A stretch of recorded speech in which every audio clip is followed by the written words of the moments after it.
Yes sir. Very good. അപ്പം നമ്മൾ വിഷയത്തിലേക്ക് കിടക്കാം. നമ്മൾ MPC 1 ബ്ലോക്ക് 1 ഇൻഫർമേഷൻ പ്രോസസ്സിംഗ് എന്ന് പറയുന്ന ആ ഒരു ബ്ലോക്കിൽ ഒന്നാമത്തെ യൂണിറ്റ് പഠിച്ചു. അത് കൊഗ്നിറ്റീവ് സൈക്കോളജി എന്താണ് എന്നൊരു ഇൻട്രൊഡക്ഷൻ ആയിരുന്നു. നമ്മൾ മനസ്സിലാക്കി കൊഗ്നിറ്റീവ് സൈക്കോളജി എന്ന് പറഞ്ഞാൽ കൊഗ്നിറ്റീവ് ആസ്പെക്റ്റുകൾ, മെൻ്റൽ പ്രോസസ്സുകളെ കുറിച്ച് പഠിക്കലാണ്. അതിൻ്റെ കുറച്ച് കാര്യങ്ങൾ നമ്മൾ മനസ്സിലാക്കി. ഇനി അതുമായി ബന്ധപ്പെട്ട അടുത്ത കാര്യമാണ്, ഇത് ഏകദേശം എല്ലാ യൂണിറ്റുകളും പരസ്പര ബന്ധിതമാണ്. ഇതിൽ കുറച്ച് കമ്പാരിറ്റീവ്ലി ടഫുള്ള യൂണിറ്റാണ് ഇനി വരാനിരിക്കുന്നത്. ഇതല്ല, മൂന്നാമത്തത്. അത് നിർബന്ധമായിട്ട് നിങ്ങൾ ക്ലാസ് അറ്റൻഡ് ചെയ്യണം. മാത്രമല്ല അത് 2-3 പ്രാവശ്യം കേട്ടാലേ മനസ്സിലുള്ള കുറച്ച് റിസർച്ചുകളും ഉണ്ട്, സ്റ്റഡികൾ. ഇന്ന് പറയുന്നത് വളരെ സിമ്പിളാണ്. കഴിഞ്ഞിരുന്ന് കേട്ടതിൻ്റെ തനി ആവർത്തനം അല്ലെങ്കിൽ ചെറിയ വ്യത്യാസമേ ഉള്ളൂ. 2-3 ചെറിയ തിയറികൾ പഠിക്കാനുണ്ട്. ഓക്കെ, വളരെ ഇമ്പോർട്ടൻ്റ് പേപ്പറാണ് MPC 1 എന്നുള്ളത്. നിങ്ങൾ 2 വർഷം പഠിച്ചു കഴിയുമ്പോഴേക്ക് വളരെ പ്രധാനപ്പെട്ട ബേസാണ് സാധനം. ഇതിൽ നമ്മൾ പഠിക്കുന്നത് information processing in learning and memory. Learning എന്ന് പറഞ്ഞാൽ എന്താണെന്ന് നമുക്കറിയാം, മെമ്മറി എന്താണെന്ന് നമ്മൾ പഠിച്ചിട്ടുണ്ട്. ഇതിൽ ഇൻഫർമേഷൻ പ്രോസസ്സിംഗ് എങ്ങനെ നടക്കുന്നത്, അപ്പോൾ ലേണിംഗ് എന്താണെന്നുള്ളതും ലേണിംഗ് എങ്ങനെ നടക്കുന്നു എന്നുള്ളതും മെമ്മറി എന്താണെന്നുള്ളതും മെമ്മറി എങ്ങനെയാണ് ഉണ്ടാകുന്നത്, എത്ര തരത്തിലുണ്ടെന്നുള്ളതും അതും ഇൻഫർമേഷൻ പ്രോസസ്സിംഗ് തമ്മിൽ ഒരു ചെറിയ കമ്പാരിസൺ ആണ് ഇതിൽ നമ്മൾ പഠിക്കാൻ പോകുന്നത്. ഓക്കെ,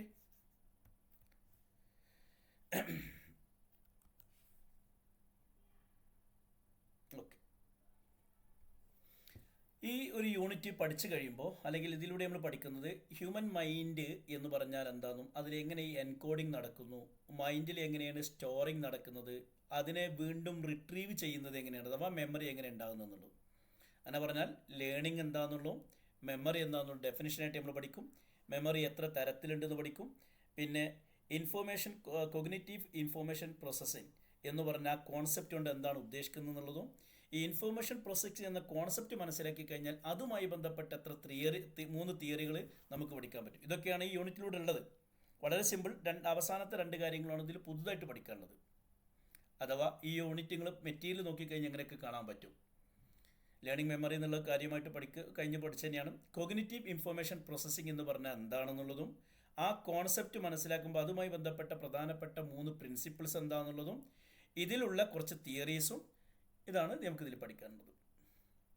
അത് നമ്മൾ ആദ്യ ഭാഗത്തേക്ക് എടുക്കാം. എന്താണ് ലേണിംഗ്, എന്താണ് മെമ്മറി എന്നുള്ളത്. നമുക്കറിയാം, നമ്മുടെ ബ്രെയിനിന് അപാരമായ പല കഴിവുകളും സിദ്ധികളും ഉണ്ടെന്ന് പറഞ്ഞു അല്ലേ. മിസ്റ്റീരിയസ് കപ്പാസിറ്റി ഉണ്ടെന്ന് പറഞ്ഞു. എന്ത് കപ്പാസിറ്റിയാണ് അത്? അവസരത്തിനും സന്ദർഭത്തിനും അനുസരിച്ച് ചേഞ്ച് ചെയ്യാനും ഫ്ലെക്സിബിൾ വളരാനുള്ളൊരു കപ്പാസിറ്റി ഉണ്ട്. ഇങ്ങനെ വളർന്നുകൊണ്ടിരിക്കുകയല്ല, പക്ഷേ ആ ഒരു സൈസ് ഒന്നാണെങ്കിലും അപാരമായ പല കഴിവുകളും ആ ന്യൂറോണിൻ്റെ മാറ്റങ്ങൾ കൊണ്ട് ഉണ്ടാക്കിയെടുക്കാൻ പറ്റുന്നുള്ളതാണ്. അതെങ്ങനെ? എക്സ്പീരിയൻസ് ബേസ് ചെയ്തിട്ടും അതുപോലെ തന്നെ നോളേജ് റീറ്റെയിൻ ചെയ്തിട്ടും. അതായത് ഒരു കുഞ്ഞ് ജനിച്ച് അതൊരു 65-70 വയസ്സാകുമ്പോഴേക്ക് പല പല ഘട്ടങ്ങളിലൂടെ പല ഫേസിലൂടെ ഇങ്ങനെ കടന്നു പോകുന്നുണ്ട്. ധാരാളം കാര്യങ്ങൾ കാണുന്നു, കേൾക്കുന്നു, പഠിക്കുന്നു, എക്സ്പീരിയൻസ്. ഇതൊക്കെ സൂക്ഷിക്കാൻ കഴിയും ചിലവർക്കൊക്കെ, ചിലവർക്ക് കഴിയില്ല. സൂക്ഷിക്കുന്നവരൊക്കെ അപാരമായ സിദ്ധിയുള്ളവരായിരിക്കും. എങ്ങനെയാണ് ഇത് നടക്കുന്നത്, പഠനം എങ്ങനെ നടക്കുന്നു, എങ്ങനെ സൂക്ഷിക്കൽ നടക്കുന്നു, എപ്പോഴാണ് സൂക്ഷിക്കൽ നടക്കാതെ വരുന്നത്, അതിൻ്റെ മെമ്മറി നഷ്ടപ്പെട്ടു പോകുന്നത്, അതിൻ്റെ കാരണങ്ങൾ എന്തൊക്കെയാണെന്നുള്ളത് നമ്മൾ പഠിക്കുന്നു. എന്തിപ്പോൾ ഈ മെമ്മറി എന്ന് പറഞ്ഞ സാധനത്തിന് വലിയ പ്രധാനമായിട്ടുള്ളത്? അത് വളരെ പ്രധാനമാണ്. കാരണം ഞാൻ ആരാണെന്ന് എനിക്ക് അറിയാതിരുന്നു കഴിഞ്ഞാൽ, ഞാൻ എവിടെയാണ്, ഞാനിപ്പോൾ എവിടുന്ന് പുറപ്പെട്ടു, എങ്ങോട്ട് പോകുന്നു എന്ന് അറിഞ്ഞില്ലേ വലിയ പ്രശ്നം തന്നെയല്ലേ. നമുക്ക് ഏത് കാര്യത്തിനും മെമ്മറി ആവശ്യമാണ്. ഗുളിക കുടിക്കണമെങ്കിലും എപ്പോഴാണ് കുടിച്ചത്, ഇനി എപ്പോഴാണ് കുടിക്കാനുള്ളതെന്നുള്ള ഓർമ്മ ഉണ്ടായിരിക്കണം. എവിടുന്ന് പുറപ്പെട്ടു, വണ്ടിക്ക് കാശ് എത്ര കൊടുത്തു, ബാക്കി എത്ര കിട്ടാണ്ടെന്നുള്ളത്, കൊടുത്ത കാശ് തിരിച്ച്, ഇങ്ങനെ എല്ലാ കാര്യം നമ്മളെ പേഴ്സണൽ ഐഡൻറ്റിറ്റി പോലും നമുക്ക് ഈ മെമ്മറി ഇല്ലെങ്കിൽ നഷ്ടപ്പെട്ടു പോകും. അത് നിങ്ങൾ പഠിക്കും കോഗ്നിറ്റീവ് MPC 11 സ്വന്തം ഐഡൻറ്റിറ്റി പോലും നഷ്ടപ്പെട്ടുകൊണ്ട് നടക്കുന്ന ആൾക്കാരെ, അങ്ങനെയുള്ള അസുഖത്തെക്കുറിച്ചൊക്കെ. ഓക്കെ, നമ്മളൊരു നിസ്സാരമായിട്ടാണ് ഈ മെമ്മറിയെ കാണുന്നത്. അങ്ങനെയല്ല, വളരെ ഗംഭീരമായ സാധനമാണ്. ഏതായാലും മെമ്മറിയും ലേണിങ്ങും അതാണ് നമ്മളെ വിഷയം. ഇനി ലേണിംഗ് എന്ന് പറഞ്ഞാൽ എന്താണ്? ലേണിംഗ് എന്ന് പറഞ്ഞാൽ it's A process of acquiring new knowledge, skill, values or behaviour. ഇതാണ് ലേണിംഗ് എന്ന് പറഞ്ഞാൽ. നമ്മുടെ ജീവിതത്തിൽ മനുഷ്യന്മാർ പഠിക്കുന്നു എന്ന് പറഞ്ഞാൽ അർത്ഥം എന്താ? It's A process of acquiring new knowledge. പുതിയ പുതിയ വിവരങ്ങൾ നേടിയെടുക്കുക, പുതിയ സ്കില്ലുകൾ, പുതിയ മൂല്യങ്ങൾ, പുതിയ സ്വഭാവങ്ങൾ. അപ്പോൾ ഒരു വ്യക്തി, ഒരു കുട്ടി, ഒരു മനുഷ്യൻ അതുവരെ ഇല്ലാത്ത പല കാര്യങ്ങളും കണ്ട് കേട്ട് അറിഞ്ഞു മനസ്സിലാക്കിയെടുക്കുന്നു, ജീവിതത്തിൻ്റെ ഭാഗമാക്കിയെടുക്കുന്നു, വാല്യൂയുടെ ഭാഗമാക്കിയെടുക്കുന്നു, ബിഹേവിയർ ആക്കിയെടുക്കുന്നു എങ്കിൽ അവിടെ ലേണിംഗ് നടന്നു എന്ന് പറയാം. റിലേറ്റീവ്ലി പെർമനൻ്റ് ആയ ചേഞ്ചസ് ഉണ്ടെങ്കിൽ മാത്രമേ ലേണിംഗ് എന്ന് പറയുള്ളൂ. അല്ലെങ്കിൽ ടെമ്പററി ആണെങ്കിൽ ലേണിംഗ് എന്ന് പറയില്ല. അത് നമ്മൾ കഴിഞ്ഞ ക്ലാസ് പഠിച്ചാണ്. ഏതായാലും ലേണിംഗ് നടക്കുമ്പോൾ അവിടെ പ്രധാനമായിട്ടും 3 തരത്തിലുള്ള ലേണിംഗ് ഉണ്ടാകുക. ഇതൊരു തിയറിയാണ്. എന്താണ് ലേണിംഗ് എന്ന് പറഞ്ഞാൽ? അതൊരു 3 തരത്തിലുള്ള ലേണിംഗ് ആയിരിക്കും ഉണ്ടാകുക. 3 ഡൊമൈൻസ് ഓഫ് ലേണിംഗ്. പഠനം മിക്കവാറും 3 ഏരിയകളിൽ, 3 ഡൊമൈനുകളിൽ, 3 സ്ഫിയറുകളിലാണ് നടക്കുക. ബെഞ്ചമിൻ ബ്ലൂം എന്ന് പറയുന്ന ആളുടെ തിയറിയാണ്. ആ തിയറിയുടെ പേര് ബ്ലൂംസ് ടാക്സോണമി എന്നൊക്കെ പറയും. അതായത് അദ്ദേഹം പറയുന്നത് വെച്ചാൽ കൊഗ്നിറ്റീവ് ലെവലുണ്ട്, സൈക്കോമോട്ടോർ ലെവലുണ്ട്, അഫക്റ്റീവ് ലെവലുണ്ട്.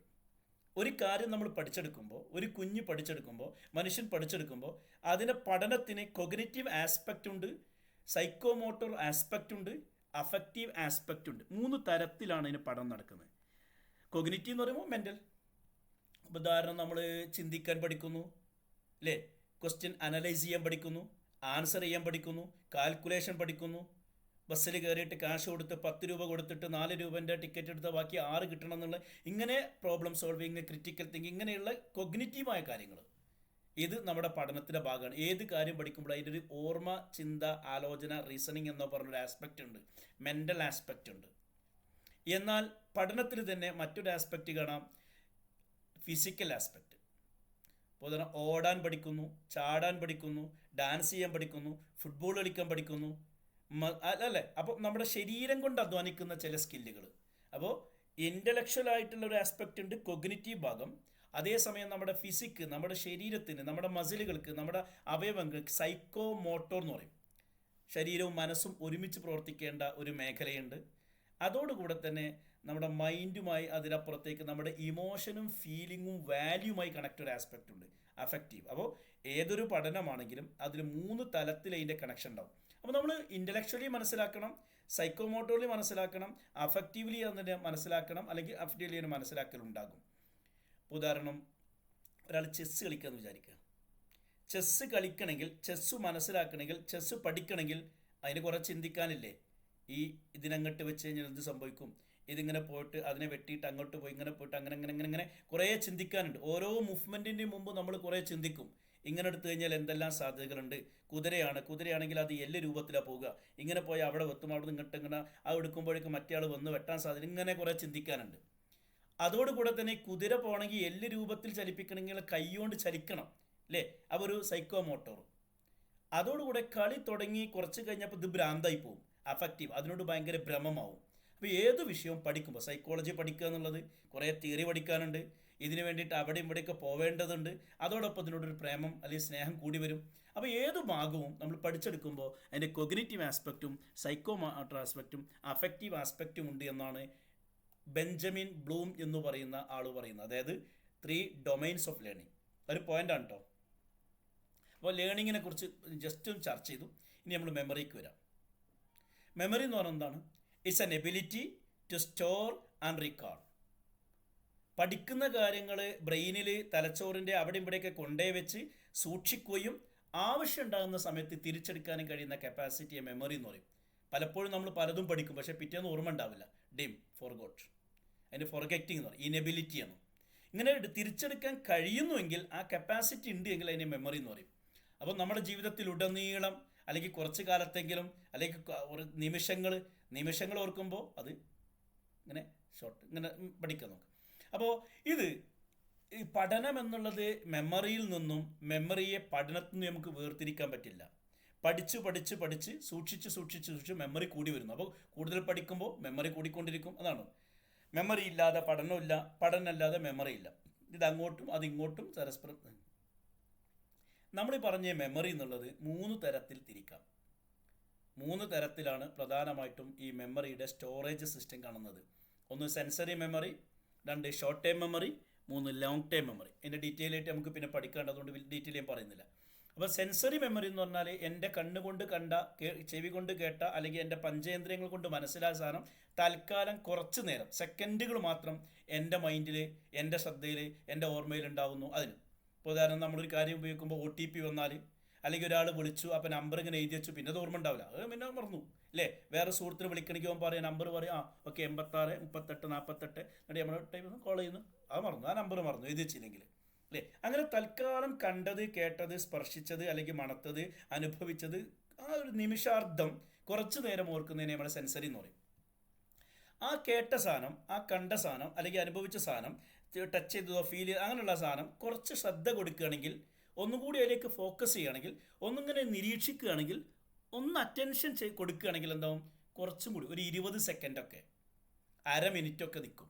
അതിനാണ് നമ്മൾ എന്താ പറയുന്നത്, ഷോർട്ട് ടൈം മെമ്മറി എന്ന് പറഞ്ഞു. അതായത് വർക്കിംഗ് മെമ്മറി എന്ന് പറയും. അത് നമ്മൾ ഡീറ്റെയിൽ പഠിക്കും കേട്ടോ. എന്നാൽ ആ സാധനം തന്നെ ആവർത്തിക്കുകയും വീണ്ടും വീണ്ടും ആവർത്തിക്കുകയും അതിനെക്കുറിച്ച് ചിന്തിക്കുകയും അങ്ങനെ പോവുകയാണെങ്കിൽ, ഡെയിലി അതുമായി ബന്ധപ്പെട്ട കണക്ഷൻ ഉണ്ടാക്കുകയാണെങ്കിൽ അത് ലോങ് ടൈം മെമ്മറിക്ക് പോകും. അതാണ് നമ്മളെ പെർമനൻറ്റ് മെമ്മറി എന്ന് പറയുന്നത്. അപ്പോൾ മെമ്മറിയുടെ 3 ഘട്ടങ്ങൾ, 3 ഫേസുകൾ ഏതൊക്കെയാണ്? Sensory memory, short time memory, long time memory, STM LTM എന്നൊക്കെ പറയും. ഇനി സെൻസറി മെമ്മറി എന്നുള്ളത്, അതായത് നമ്മളൊരു സാധനത്തെ കണ്ടപ്പോൾ എക്സാക്റ്റ് നമ്മുടെ മൈൻഡിൽ ഓർമ്മ ഉണ്ടാവും, അത് അത്രേ ഉണ്ടാവുള്ളൂ. അത് സ്പ്ലിറ്റ് ഓഫ് സെക്കൻഡ്സ് ഉണ്ടാവുള്ളൂ. ബസ്സിൽ യാത്ര ചെയ്യുമ്പോൾ അല്ലെങ്കിൽ വാഹനത്തിലൂടെ യാത്ര ചെയ്യുമ്പോൾ പലതും നമ്മൾ കാണുന്നത് ഒന്നും നമുക്ക് പിന്നെ ഓർമ്മയില്ല. കാരണം എന്താ, അതൊക്കെ സെൻസറി മെമ്മറി പോയതാണ്. പക്ഷെ ചില കാര്യത്തിലേക്ക് നമ്മൾ ഫോക്കസ്, ഒരു കുട്ടിയുടെ മുഖം അല്ലെങ്കിൽ ഒരു വീടിൻ്റെ ചിത്രം അല്ലെങ്കിൽ ഒരു പക്ഷി, അങ്ങനെ എന്തെങ്കിലുമൊക്കെ ചിലതെല്ലാം അറ്റൻറ്റീവ് ആയിട്ടുണ്ടെങ്കിൽ അത് ഓർമ്മ ഉണ്ടാവും. അതാണ് ഷോർട്ട് ടൈം മെമ്മറി ഉള്ളത്. അതിനെക്കുറിച്ച് പറയുകയും സംസാരിക്കുകയും വീണ്ടും വീണ്ടും ഇങ്ങനെ കൊണ്ടുവരുമ്പോൾ അത് ലോങ് ടൈം മെമ്മറി. അപ്പോൾ ഈ സെൻസറി മെമ്മറി എന്ന് പറഞ്ഞാൽ പ്രകാശരശ്മികളൊക്കെ അല്ലെങ്കിൽ പുറത്ത് കാണുന്ന ഈ സാധനങ്ങളെ എൻ്റെ കണ്ണ് കണ്ട് എൻ്റെ ബ്രെയിനിലേക്ക് എൻ്റെ മെസ്സേജ് എത്തി, ബ്രെയിൻ അതിനെ ഡിറ്റക്റ്റ് ചെയ്ത് ബ്രെയിന് മനസ്സിലാക്കണം. അപ്പോൾ പുറത്തുള്ള ആ ഒരു രശ്മി, ആ ഒരു എനർജി, ലൈറ്റ് എനർജി ആകാം, വോയിസ് എനർജി ആകാം, അല്ലെങ്കിൽ മറ്റു എനർജികളാകാം, അത് എൻ്റെ ന്യൂറോണിലൂടെ, നെർവസ് സിസ്റ്റത്തിലൂടെ പോയി ബ്രെയിൻ അതിനെ ഡിറ്റക്റ്റ് ചെയ്ത്, അഥവാ ഇലക്ട്രിക് സിഗ്നലുകളായിട്ട് ഡിറ്റക്റ്റ് ചെയ്ത് ബ്രെയിൻ അത് ആനയാണ്, ഇത് കുതിരയാണ്, അല്ലെങ്കിൽ ഇത് കാറിൻ്റെ ശബ്ദമാണ് എന്ന് നമ്മൾ മനസ്സിലാക്കുക. അതിനാണ് ട്രാൻസ്ഡക്ഷൻ എന്ന് പറഞ്ഞത്. അതായത് പഞ്ചേന്ദ്രിയങ്ങൾ കൊണ്ട് നമ്മൾ കേൾക്കുന്ന, നമ്മൾ കാണുന്ന, നമ്മൾ രുചിക്കുന്ന, നമ്മൾ മണക്കുന്ന ആ ഇൻഫോർമേഷൻ ബ്രെയിനിലെത്തിയിട്ട് അത് ഇതാണ് എന്ന് മനസ്സിലാക്കുന്ന ആ പ്രോസസ്സാണ് ട്രാൻസ്ഡക്ഷൻ എന്ന് പറഞ്ഞത്. ഇതാണ് സെൻസറി മെമ്മറി ഉള്ളത്. ഇത് അര സെക്കൻഡൊക്കെ, അതായത് അര സെക്കൻഡ് എന്ന ഒരു സെക്കൻഡിനെ കഷ്ണാക്കുക, ഏറി വന്ന 1 സെക്കൻഡ്, 2 സെക്കൻഡ്, 3 സെക്കൻഡ് ഇത്രയൊക്കെ ഉണ്ടാകുള്ളൂ അല്ലേ. കാണുന്ന സാധനങ്ങൾ അതിലേക്ക് ശ്രദ്ധിച്ചിട്ടില്ലെങ്കിൽ, ജസ്റ്റ് ആ കണ്ട സാധനം അതൊരു പ്രകാശ ഇതൊക്കെ കളറൊക്കെ ആണെങ്കിൽ അത് നമ്മൾ പച്ചയാണ്, നീലയാണ്, മഞ്ഞയാണ് അത്രേ ഓർത്തിട്ടുള്ളൂ. പച്ചയാണ്, നീല, അത് ഇന്ത്യൻ്റെ പതാകയാണല്ലോ, ഇന്ത്യയുടെ ത്രിവർണ്ണ പതാകയാണ്, അതല്ല, അങ്ങനെ അങ്ങോട്ട് പോകുമ്പോൾ ഷോർട്ട് ടൈം മെമ്മറിക്ക് എത്തി. പിന്നെ അതിൻ്റെ ഡീറ്റെയിലേക്ക് പോകുമ്പോൾ ലോങ് ടൈം മെമ്മറിക്ക് എത്തും. അപ്പോൾ സെൻസറി മെമ്മറി എന്ന് പറഞ്ഞാൽ ചുരുങ്ങിയ സെക്കൻഡുകൾ മാത്രമുള്ളത്, അതിലേക്ക് കൂടുതൽ ശ്രദ്ധ കൊടുക്കുമ്പോൾ അറ്റൻഷൻ കൊടുക്കുകയാണ്, അതാണ് വളരെ പ്രധാനം. അങ്ങനെ അറ്റൻഷൻ കൊടുക്കുകയാണെങ്കിൽ, അതിൽ ഇൻട്രസ്റ്റ് കാണിക്കുകയാണെങ്കിൽ, അല്ലെങ്കിൽ നമുക്ക് അറിയുന്നതുമായി കണക്ട് ചെയ്യാൻ പറ്റുകയാണെങ്കിൽ അത് ഷോർട്ട് ടൈം മെമ്മറിക്ക് എത്തും. അപ്പോൾ സെൻസറി മെമ്മറി എന്ന് പറഞ്ഞാൽ ജസ്റ്റ് പാസ് ചെയ്ത് പോകുന്നത്, കണ്ടതാകാം, കേട്ടതാകാം, സെക്കൻഡുകളെ ഉണ്ടാകുള്ളൂ, 1-2 സെക്കൻഡ് അല്ലെങ്കിൽ പകുതി സെക്കൻഡൊക്കെ ഉണ്ടാവുള്ളൂ. അതിലേക്കൊരു അറ്റൻഷൻ കൊടുക്കുകയോ നമുക്ക് ഓർമ്മയുള്ളതുമായിട്ട് ഇങ്ങനെ ചേർക്കുകയൊക്കെ ചെയ്യുമ്പോഴേക്കും ഉണ്ടാവും അത് ഷോർട്ട് ടൈം മെമ്മറിക്ക് എത്തും. നമ്മൾ കമ്പ്യൂട്ടർ വർക്ക് ചെയ്യുമ്പോൾ റാം എന്ന് പറയില്ല, റീഡ് ഓൺലി മെമ്മറി എന്ന് പറഞ്ഞാൽ അല്ലേ. ഇപ്പോൾ ഉദാഹരണം, ഞാനൊരു വേർഡ് ഫയൽ ഓപ്പൺ ചെയ്ത് കുറച്ചിങ്ങനെ ടൈപ്പ് ചെയ്യുന്നു വിചാരിക്കുക. ടൈപ്പ് ചെയ്യുന്നതിൻ്റെ ഇടയിൽ കറണ്ടാണ് പോയാൽ അതവിടെ ഉണ്ടായിരുന്നു, പക്ഷേ സേവ് ആയില്ല. അത് സേവ് കൊടുത്താൽ മാത്രമേ എന്താവുള്ളൂ, ലോങ് ടൈം മെമ്മറിക്ക് പോകുന്നുള്ളൂ. അപ്പോൾ ഞാൻ ടൈപ്പ് ചെയ്യാൻ തുടങ്ങി അതങ്ങനെ വരുന്ന അര പേജായി, അതതിൻ്റെ മെമ്മറിയിലുണ്ട്, പക്ഷെ അത് സേവ്ഡ് അല്ല. ഇതേ രൂപത്തിൽ നമ്മുടെ മെമ്മറിയിൽ അറ്റൻഷൻ ചെയ്ത പല കാര്യങ്ങളും നമ്മുടെ മെമ്മറി ഉണ്ട്. ഇതിനാണ് ഷോർട്ട് ടൈം മെമ്മറി എന്ന് പറഞ്ഞു.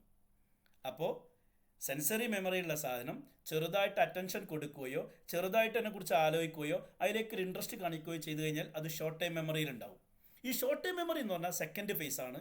അത് നമ്മുടെ കമ്പ്യൂട്ടറിലെ റാം പോലെ കിടക്കുന്നത്. അത് നമ്മുടെ വർക്കിംഗ് സ്പേസ്. വർക്ക് ചെയ്യുമ്പോൾ എക്സൽ ഫയൽ ഓപ്പൺ ചെയ്യാം, വേർഡ് ഫയൽ ഓപ്പൺ ചെയ്യാം, PPT ഓപ്പൺ ചെയ്യാം, PDF ഓപ്പൺ ചെയ്യാം, JPEG ഫയൽ ഓപ്പൺ ചെയ്യാം, എല്ലാം അവിടെ ഉണ്ട്. പക്ഷേ അതിലൊക്കെ എന്ത് മാറ്റങ്ങൾ എടുത്ത് സേവ് കൊടുത്തിട്ടില്ലെങ്കിൽ ലോങ് ടൈം മെമ്മറി പോവില്ല, ഡിം, അത് മറന്നു. ഇതേ രൂപത്തിൽ ഒരു 3 സെക്കൻഡ് മുതൽ 5, 10, 15, 20 സെക്കൻഡ് വരെയൊക്കെ നമ്മുടെ ബ്രെയിനിൽ നിൽക്കുന്നു. അപ്പോൾ നിങ്ങൾ ഞാൻ പറയുന്ന കാര്യങ്ങളൊക്കെ കേൾക്കുന്നുണ്ട്, കേട്ടപ്പം അത് സെൻസറി മെമ്മറിയിലാണ്, പക്ഷേ പഴയതുമായിട്ട് കണക്ട് ചെയ്തപ്പോൾ അത് ഷോർട്ട് ടൈം മെമ്മറിക്ക് എത്തി.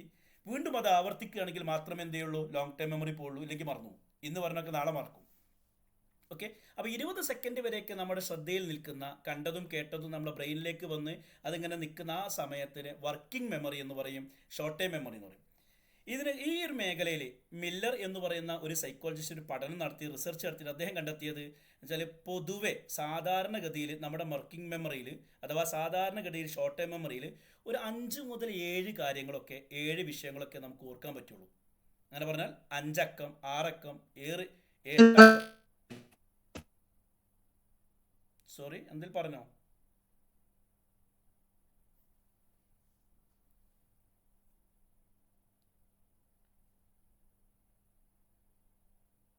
എന്തോ പറഞ്ഞു, എനിക്ക് മനസ്സിലായില്ല.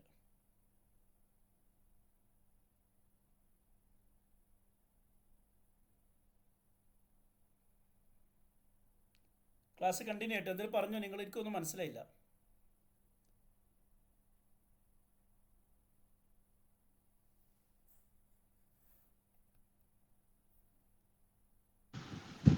ഒന്നും കേൾക്കുന്നില്ല? കേൾക്കുന്നില്ല.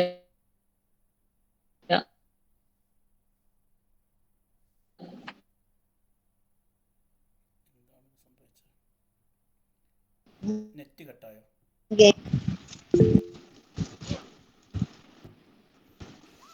നെറ്റ്വർക്ക് എന്തോ ഇഷ്യൂ ഉണ്ട് സാർ. ഹലോ, കട്ടുകട്ടായാണ് പോകുന്നത്. ഞാൻ പറയുന്നത് സാറിനെ കേൾക്കുന്നില്ല കാണുന്നുണ്ട്. നിങ്ങൾക്ക്? സാറ് പറയുന്നത് കട്ടുകട്ടായിട്ടാണ് കേൾക്കുന്നത്. ഇപ്പൊ കേൾക്കുന്നുണ്ട്.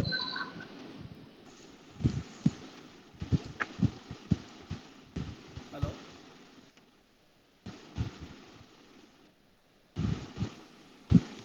Yes sir. ഞാൻ പറയുന്നത് കേൾക്കുന്നുണ്ടോ? ഞാൻ പറയുന്നത് കേൾക്കുന്നുണ്ടോ? Yes sir.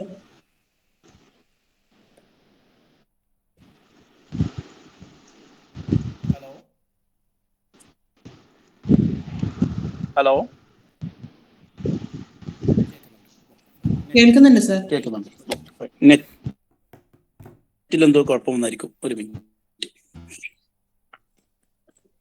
ഓക്കെ, രണ്ടാമത് പറഞ്ഞത് ഷോർട്ട് ടൈം മെമ്മറിയാണ്. ഈ വിഷയത്തിൽ പഠനം നടത്തിയ മില്ലറുടെ കാഴ്ചപ്പാട്, മില്ലർ പറയുന്നത് വെച്ചാൽ പൊതുവേ നമുക്ക് 5 to 9 വരെ, അതിന് അദ്ദേഹത്തിൻ്റെ പേരെന്താണ്, 7++2 എന്ന് പറയും. 7+2. അങ്ങനെ പറഞ്ഞാൽ സാധാരണഗതിയിൽ 7 കാര്യങ്ങൾ 7 വിഷയങ്ങളെ നമുക്ക് ഓർക്കാൻ കഴിയുള്ളൂ. 7+2 എന്ന് പറഞ്ഞാൽ മാക്സിമം 9, -2 എന്ന് പറഞ്ഞാൽ 5. അപ്പോൾ 5 to 9ൻ്റെ ഉള്ളിൽ സാധാരണഗതിയിൽ 7, 7+or-2 എന്നാണ് പറയാം. 7+or-2 അഥവാ 5 മുതൽ 9 വരെ ഐറ്റംസ് ആണ് വർക്കിംഗ് മെമ്മറിയിൽ പൊതുവേ സൂക്ഷിക്കാൻ പറ്റുക. ഒരു ചില കമ്പ്യൂട്ടറുടെ കപ്പാസിറ്റി കുറവാണെങ്കിൽ നമുക്ക് കുറേ ഫയൽ ഓപ്പൺ ചെയ്യാൻ പറ്റില്ല. ഉദാഹരണം, ഓട്ടോ കാർഡ് ഫയലുകളൊക്കെ ഓപ്പൺ ചെയ്ത് കഴിഞ്ഞാൽ പിന്നെ വർക്ക് ചെയ്യാൻ കുറച്ച് പ്രയാസകരം, നല്ല GB ഉള്ള സാധനങ്ങളൊക്കെ. അതേമാതിരി നമ്മുടെ മെമ്മറിക്കും അങ്ങനെ ഒരു ലിമിറ്റ് ഉണ്ട്. അതിൻ്റെ പേരാണ് മില്ലേഴ്സ് മാജിക് നമ്പർ. അദ്ദേഹം പറഞ്ഞാൽ മാജിക്കലി നമ്മുടെ ബ്രെയിനിൻ്റെ ഒരു കപ്പാസിറ്റി ഇങ്ങനെയൊക്കെ ഒരു ലിമിറ്റ് ഉണ്ട്. അപ്പോൾ പിന്നെ ഇത് മറികടക്കാൻ എന്ത് ചെയ്യും? അതിന് മറികടക്കാനുള്ള ഒരു ടെക്നിക്കാണ്, ഓർമ്മശക്തി കൂട്ടാനുള്ള ടെക്നിക്കാണ് ചങ്കിങ് മെത്തേഡ് എന്ന് പറയും. അങ്ങനെ പറഞ്ഞാൽ വലിയ കാര്യങ്ങളൊക്കെ പീസാക്കുക. ഇപ്പോൾ നമ്മുടെ വീട്ടിലെ മൊബൈൽ നമ്പർ 10 നമ്പർ ആയിരിക്കും അല്ലേ? അതിനെ നമ്മൾ എന്ത് ചെയ്യും, 3-4 പീസാക്കും. എൻ്റെ വീട്ടിലെ നമ്പർ 813 811 303 1690. ഞാൻ അങ്ങനെ പറയാറ്, 811 308 416. അപ്പോൾ ആദ്യം 3, പിന്നെ ഒരു 3, പിന്നെ 4, അല്ലെങ്കിൽ 2, ഇങ്ങനെയാണ് നമ്മൾ ചെയ്യുക. ഇതേ രൂപത്തിൽ നമ്മൾ ചങ്ക് ചെയ്യും, പീസാക്കിയിട്ട് കഷ്ടിച്ചാണ് ഓർക്കാൻ ശ്രമിക്കാറുള്ളത്. ഇനി നമ്മൾ പറഞ്ഞു, മ്യൂട്ട് ചെയ്യും. ആരാണ് അവിടെ ഓണാക്കിയിട്ടുള്ളത്? സെൻസറി മെമ്മറി ഉണ്ട്. സെൻസറി മെമ്മറി കഴിഞ്ഞാൽ പിന്നെ അത് കഴിഞ്ഞാൽ പിന്നെ നമുക്കൊരു ഷോർട്ട് ടൈം മെമ്മറി ഉണ്ട്.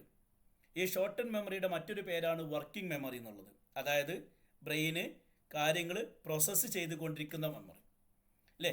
വർക്കിംഗ് മെമ്മറി എന്ന് പറയുമ്പോൾ അതിൽ പ്രധാനമായി 2 എണ്ണമാണ് ചർച്ച ചെയ്യുന്നത്: iconic memory, acoustic memory. Iconic memory എന്ന് പറഞ്ഞാൽ നമ്മൾ കണ്ടത്, ഏതൊരു വസ്തു കണ്ടാലും അതിനെ ഒന്ന് ഫോക്കസ് ചെയ്ത് കഴിഞ്ഞാൽ, അതിലേക്കൊന്ന് ശ്രദ്ധിച്ചു കഴിഞ്ഞാൽ അതിൻ്റെ ഇമേജ് അല്ലെങ്കിൽ അതിൻ്റെ പിക്ചർ നമ്മുടെ ബ്രെയിനിൽ ഉണ്ടാകും. അതാണ് ഐക്കണിക് മെമ്മറി. വിഷ്വൽ ഇമേജുകൾ കണ്ണിലൂടെ എന്താ പറയുക പ്രകാശരശ്മി കണ്ണിലെത്തിയിട്ട് അത് പിന്നെ ഡിറ്റക്റ്റ് ചെയ്ത് ഡീകോഡ് ചെയ്ത് അതൊരു ഇലക്ട്രിക് കെമിക്കൽ സിഗ്നലുകളായിട്ട് ബ്രെയിനിലെത്തുന്നു. എന്നിട്ട് വിഷ്വൽ കോർട്ടക്സിൽ അതിനെ അനലൈസ് ചെയ്യുന്നു. അതിൻ്റെ ഒരു ചിത്രം അവിടെ ഉണ്ടാകും, വിഷ്വൽ ഇമേജുകൾ. അങ്ങനെ ഐക്കണിക് മെമ്മറി വർക്കിംഗ് മെമ്മറിയുള്ള ഒന്നാണ്. മറ്റൊന്ന് അക്കോസ്റ്റിക് മെമ്മറി, അതായത് കേൾക്കുന്ന കാര്യങ്ങൾ, കേട്ട കാര്യം, ശബ്ദം, ഒരാൾ ഒച്ച ഉണ്ടാക്കിയിട്ടുണ്ടെങ്കിൽ, ഒരാൾ കരഞ്ഞിട്ടുണ്ടെങ്കിൽ, ഒരു വണ്ടിയുടെ ശബ്ദം, വിമാനത്തിൻ്റെ ഇതൊക്കെ കുറച്ച് നേരം നമുക്ക് ഓർക്കാൻ പറ്റും. ഇത് പൊതുവെ വിഷ്വൽ മെമ്മറിയേക്കാൾ കുറച്ചുകൂടി കൂടുതൽ നേരം നിൽക്കുന്നുള്ളതാണ്. എന്തായിരുന്നാലും സെൻസറി മെമ്മറി അത് സെക്കൻഡുകൾ, പിന്നെ അതിലേക്കൊന്ന് ശ്രദ്ധ കൊടുത്തു കഴിഞ്ഞാൽ ഷോർട്ട് ടൈം മെമ്മറി അത് 20 സെക്കൻഡ് മാക്സിമം. അതന്നെ ഒരു ലിമിറ്റ് ഉണ്ട് മനുഷ്യന്, 5 to 9 വരെയാണ്, അഥവാ സാധാരണഗതിയിൽ 7 കാര്യങ്ങളൊക്കെ ഓർക്കാൻ പറ്റുള്ളൂ എന്നുള്ളതാണ്. അപ്പോൾ നമ്മളിങ്ങനെ ശ്രദ്ധ കൊടുത്ത സാധനം വർക്കിംഗ് മെമ്മറിയിലുണ്ട്, ഷോർട്ട് ടൈം മെമ്മറിയിലുണ്ട് എന്ന് പറഞ്ഞല്ലോ. ഇതിനെ കൂടുതൽ ശ്രദ്ധിക്കുകയും നമുക്കറിയുന്ന വിഷയമായിട്ട് കണക്ട് ചെയ്യുകയും അല്ലെങ്കിൽ അതിൻ്റെ ഡീപ്പിലേക്ക് പോവുകയും ചെയ്തു കഴിഞ്ഞാൽ അത് ലോങ് ടൈം മെമ്മറിക്ക് പാസ് ചെയ്യും. അപ്പോൾ സെൻസറി മെമ്മറിയിൽ നിന്നും ഷോർട്ട് ടൈം മെമ്മറിയിലേക്കും അതിലേക്ക് കുറച്ച് ഡീറ്റെയിൽ ആയിട്ട് നോക്കുകയും അതിൻ്റെ മീനിങ്ങിലേക്കും അതിൻ്റെ മറ്റു ആസ്പെക്റ്റിലേക്കും മറ്റു ഡീറ്റെയിലേക്ക് അല്ലെങ്കിൽ നമുക്ക് അറിയുന്നതുമായിട്ട് കണക്ട് ചെയ്ത് അല്ലെങ്കിൽ വേറെ ആളുടെ സംസാരിക്കുകയോ പറയുകയോ ഡീറ്റെയിലേക്ക് പോവുകയും ചെയ്യുകയാണെങ്കിൽ എന്താവുന്നു, അത് തേർഡ് കാറ്റഗറിയായ തേർഡ് ഫേസിലേക്ക് എത്തുന്നു, ലോങ് ടൈം മെമ്മറിയിലേക്ക് എത്തുന്നു. അതായത് നമ്മൾ കണ്ട, നമ്മൾ കേട്ട, നമ്മൾ വായിച്ച ആ സാധനം നമ്മളുമായിട്ടൊരു ഇൻഫോർമേഷൻ നൽകുന്നു, ഒരു മീനിങ് ഫുൾ ആകുന്നു, അല്ലെങ്കിൽ നമുക്കത് ഇമ്പോർട്ടൻ്റ് ആണ് എങ്കിൽ അതെന്ത് നേരിട്ട് ലോങ് ടൈം മെമ്മറിക്ക് പോകും. ഇപ്പോൾ റോഡിലൂടെ അങ്ങനെ പോകുന്ന സാധനം നമുക്കത് വലിയ പ്രധാനമല്ലാത്തതുകൊണ്ട് അതങ്ങനെ കണ്ടുപോകുന്നു. ഒന്ന് നോക്കി ഓർമ്മ ഉണ്ടാവും, പക്ഷേ നമ്മൾ ശ്രദ്ധ കൊടുത്തില്ല, കാരണം നമ്മൾ അതിനെക്കുറിച്ച് ചിന്തിക്കുന്നില്ല. പക്ഷേ നമ്മൾ ആലോചിച്ചു കൊണ്ടിരിക്കുന്ന, നമ്മൾ നോക്കിക്കൊണ്ടിരിക്കുന്ന ഒരു വസ്തുവാണെങ്കിൽ അതിനെക്കുറിച്ച് ഇങ്ങനെ ഓർമ്മ ഉണ്ടാവും. അത് വേറെ ആളോട് സംസാരിക്കും അല്ലെങ്കിൽ അങ്ങനെ ഉണ്ടാവും. അപ്പോൾ നമ്മൾ വായിക്കുമ്പോഴൊക്കെയാണ് തന്നെ നമ്മൾ ശ്രദ്ധിക്കുന്ന, നമുക്ക് മനസ്സിലായി, നമുക്കൊരു ഇമ്പോർട്ടൻസ് കൊടുത്ത സാധനങ്ങൾ ഓർമ്മ ഉണ്ടാവും, അല്ലാത്ത മറന്നു. അങ്ങനെ പോകുന്ന മെമ്മറിയാണ് permanent memory, long time memory എന്ന് പറഞ്ഞത്. ഇത് പൊതുവെ നമ്മുടെ വീട്ടിലെ പട്ടായന്മാർ, ടാങ്കുമാർ എല്ലാ ഇൻഫോർമേഷനും സൂക്ഷിക്കാനുള്ള ഒരു ഏരിയയാണ് ഷോർട്ട് ടൈം മെമ്മറി. ഓക്കെ, അപ്പോൾ സെൻസറി മെമ്മറിയിൽ നിന്നും ഷോർട്ട് ടൈം മെമ്മറിയിലേക്കും ഷോർട്ട് ടൈം മെമ്മറിയിൽ നിന്നും ലോങ് ടൈം മെമ്മറിയിലേക്ക് എത്തുന്നു. അപ്പോൾ സെൻസറി മെമ്മറിയിൽ നിന്നും ഷോർട്ട് ടൈം മെമ്മറിക്ക് എത്തണമെങ്കിൽ ട്രാൻസ്ഡക്ഷൻ വേണം. ട്രാൻസ്ഡക്ഷൻ എന്ന് പറഞ്ഞാൽ ആ ഒരു ഊർജത്തെ നമ്മുടെ ബ്രെയിനിന് മനസ്സിലാക്കുന്ന രൂപത്തിൽ കൺവേർട്ട് ചെയ്യുക. അത് കഴിഞ്ഞ് അതിനെക്കുറിച്ച് കൂടുതൽ ചിന്തിക്കുകയും റീകാൾ ചെയ്യുകയും റീപ്രൊഡ്യൂസ് ചെയ്യുകയും അങ്ങനെ എലാബറേഷനൊക്കെ നടത്തുകയാണെങ്കിൽ എൻകോഡിംഗ് എന്ന പ്രോസസ്സ് നടക്കും. അതായത് ബ്രെയിന് പെർമനൻറ്റിലേക്ക് മെമ്മറിയിലേക്ക് നീങ്ങുന്നു, അല്ലെങ്കിൽ ലോങ് ടൈം മെമ്മറിയിലേക്ക് നീങ്ങുന്നു. ഓക്കെ, അങ്ങനെ നമ്മുടെ ബ്രെയിനിലെത്തിയ പല വിവരങ്ങളും, പണ്ട് കേട്ടതും പണ്ട് പഠിച്ചതും പണ്ട് മനസ്സിലാക്കിയതുമായ പല കാര്യങ്ങളും, ഇതിനെ നമ്മൾ സ്കീമാസ്, മെൻ്റൽ ഇമേജുകൾ എന്നൊക്കെ പറയും. ഇപ്പോൾ എക്സാമ്പിൾ, ഒരു പുസ്തകം എന്ന് പറയുമ്പോഴേക്ക്, എക്സാം എന്ന് പറയുമ്പോഴേക്ക് പല കാര്യങ്ങൾ നമ്മുടെ മൈൻഡിലേക്ക് വരും, കാരണം നമ്മൾ പഠിച്ചിട്ടുണ്ട്. ഓക്കെ, അപ്പോൾ സ്കൂൾ എന്ന് പറയുമ്പോഴേക്ക് പരീക്ഷയെക്കുറിച്ചും പുസ്തകത്തെക്കുറിച്ചും ടീച്ചറെക്കുറിച്ചും ബെഞ്ചിനെക്കുറിച്ചും ടേബിളിനെക്കുറിച്ചും ഇങ്ങനെ പലതും നമുക്ക് ഓർക്കും, കാരണം അതൊക്കെ നമ്മൾ കണ്ട് കേട്ടു മനസ്സിലാക്കിയ സാധനമാണ്. അതാണ് സ്കീമ അല്ലേ. ഹോസ്പിറ്റൽ എന്ന് പറയുമ്പോഴേക്ക് സ്കൂളിൻ്റെ ഒരു രംഗം നമുക്ക് വരുന്നില്ല, പിന്നെ അവിടെ ഡോക്ടറും നഴ്സും സിറിഞ്ചും മരുന്നും ഇതൊക്കെയാണ് നമുക്ക് ഓർമ്മ വരുന്നത്. മീൻ ചന്ത എന്ന് പറയുമ്പോഴേക്കോ മീന് കൊടുക്കുന്ന ചന്ത അല്ലേ. അപ്പോൾ നമ്മൾ പലതും കണ്ട് നെറ്റിൻ്റെ ഒരു കുഴപ്പമായിരിക്കും.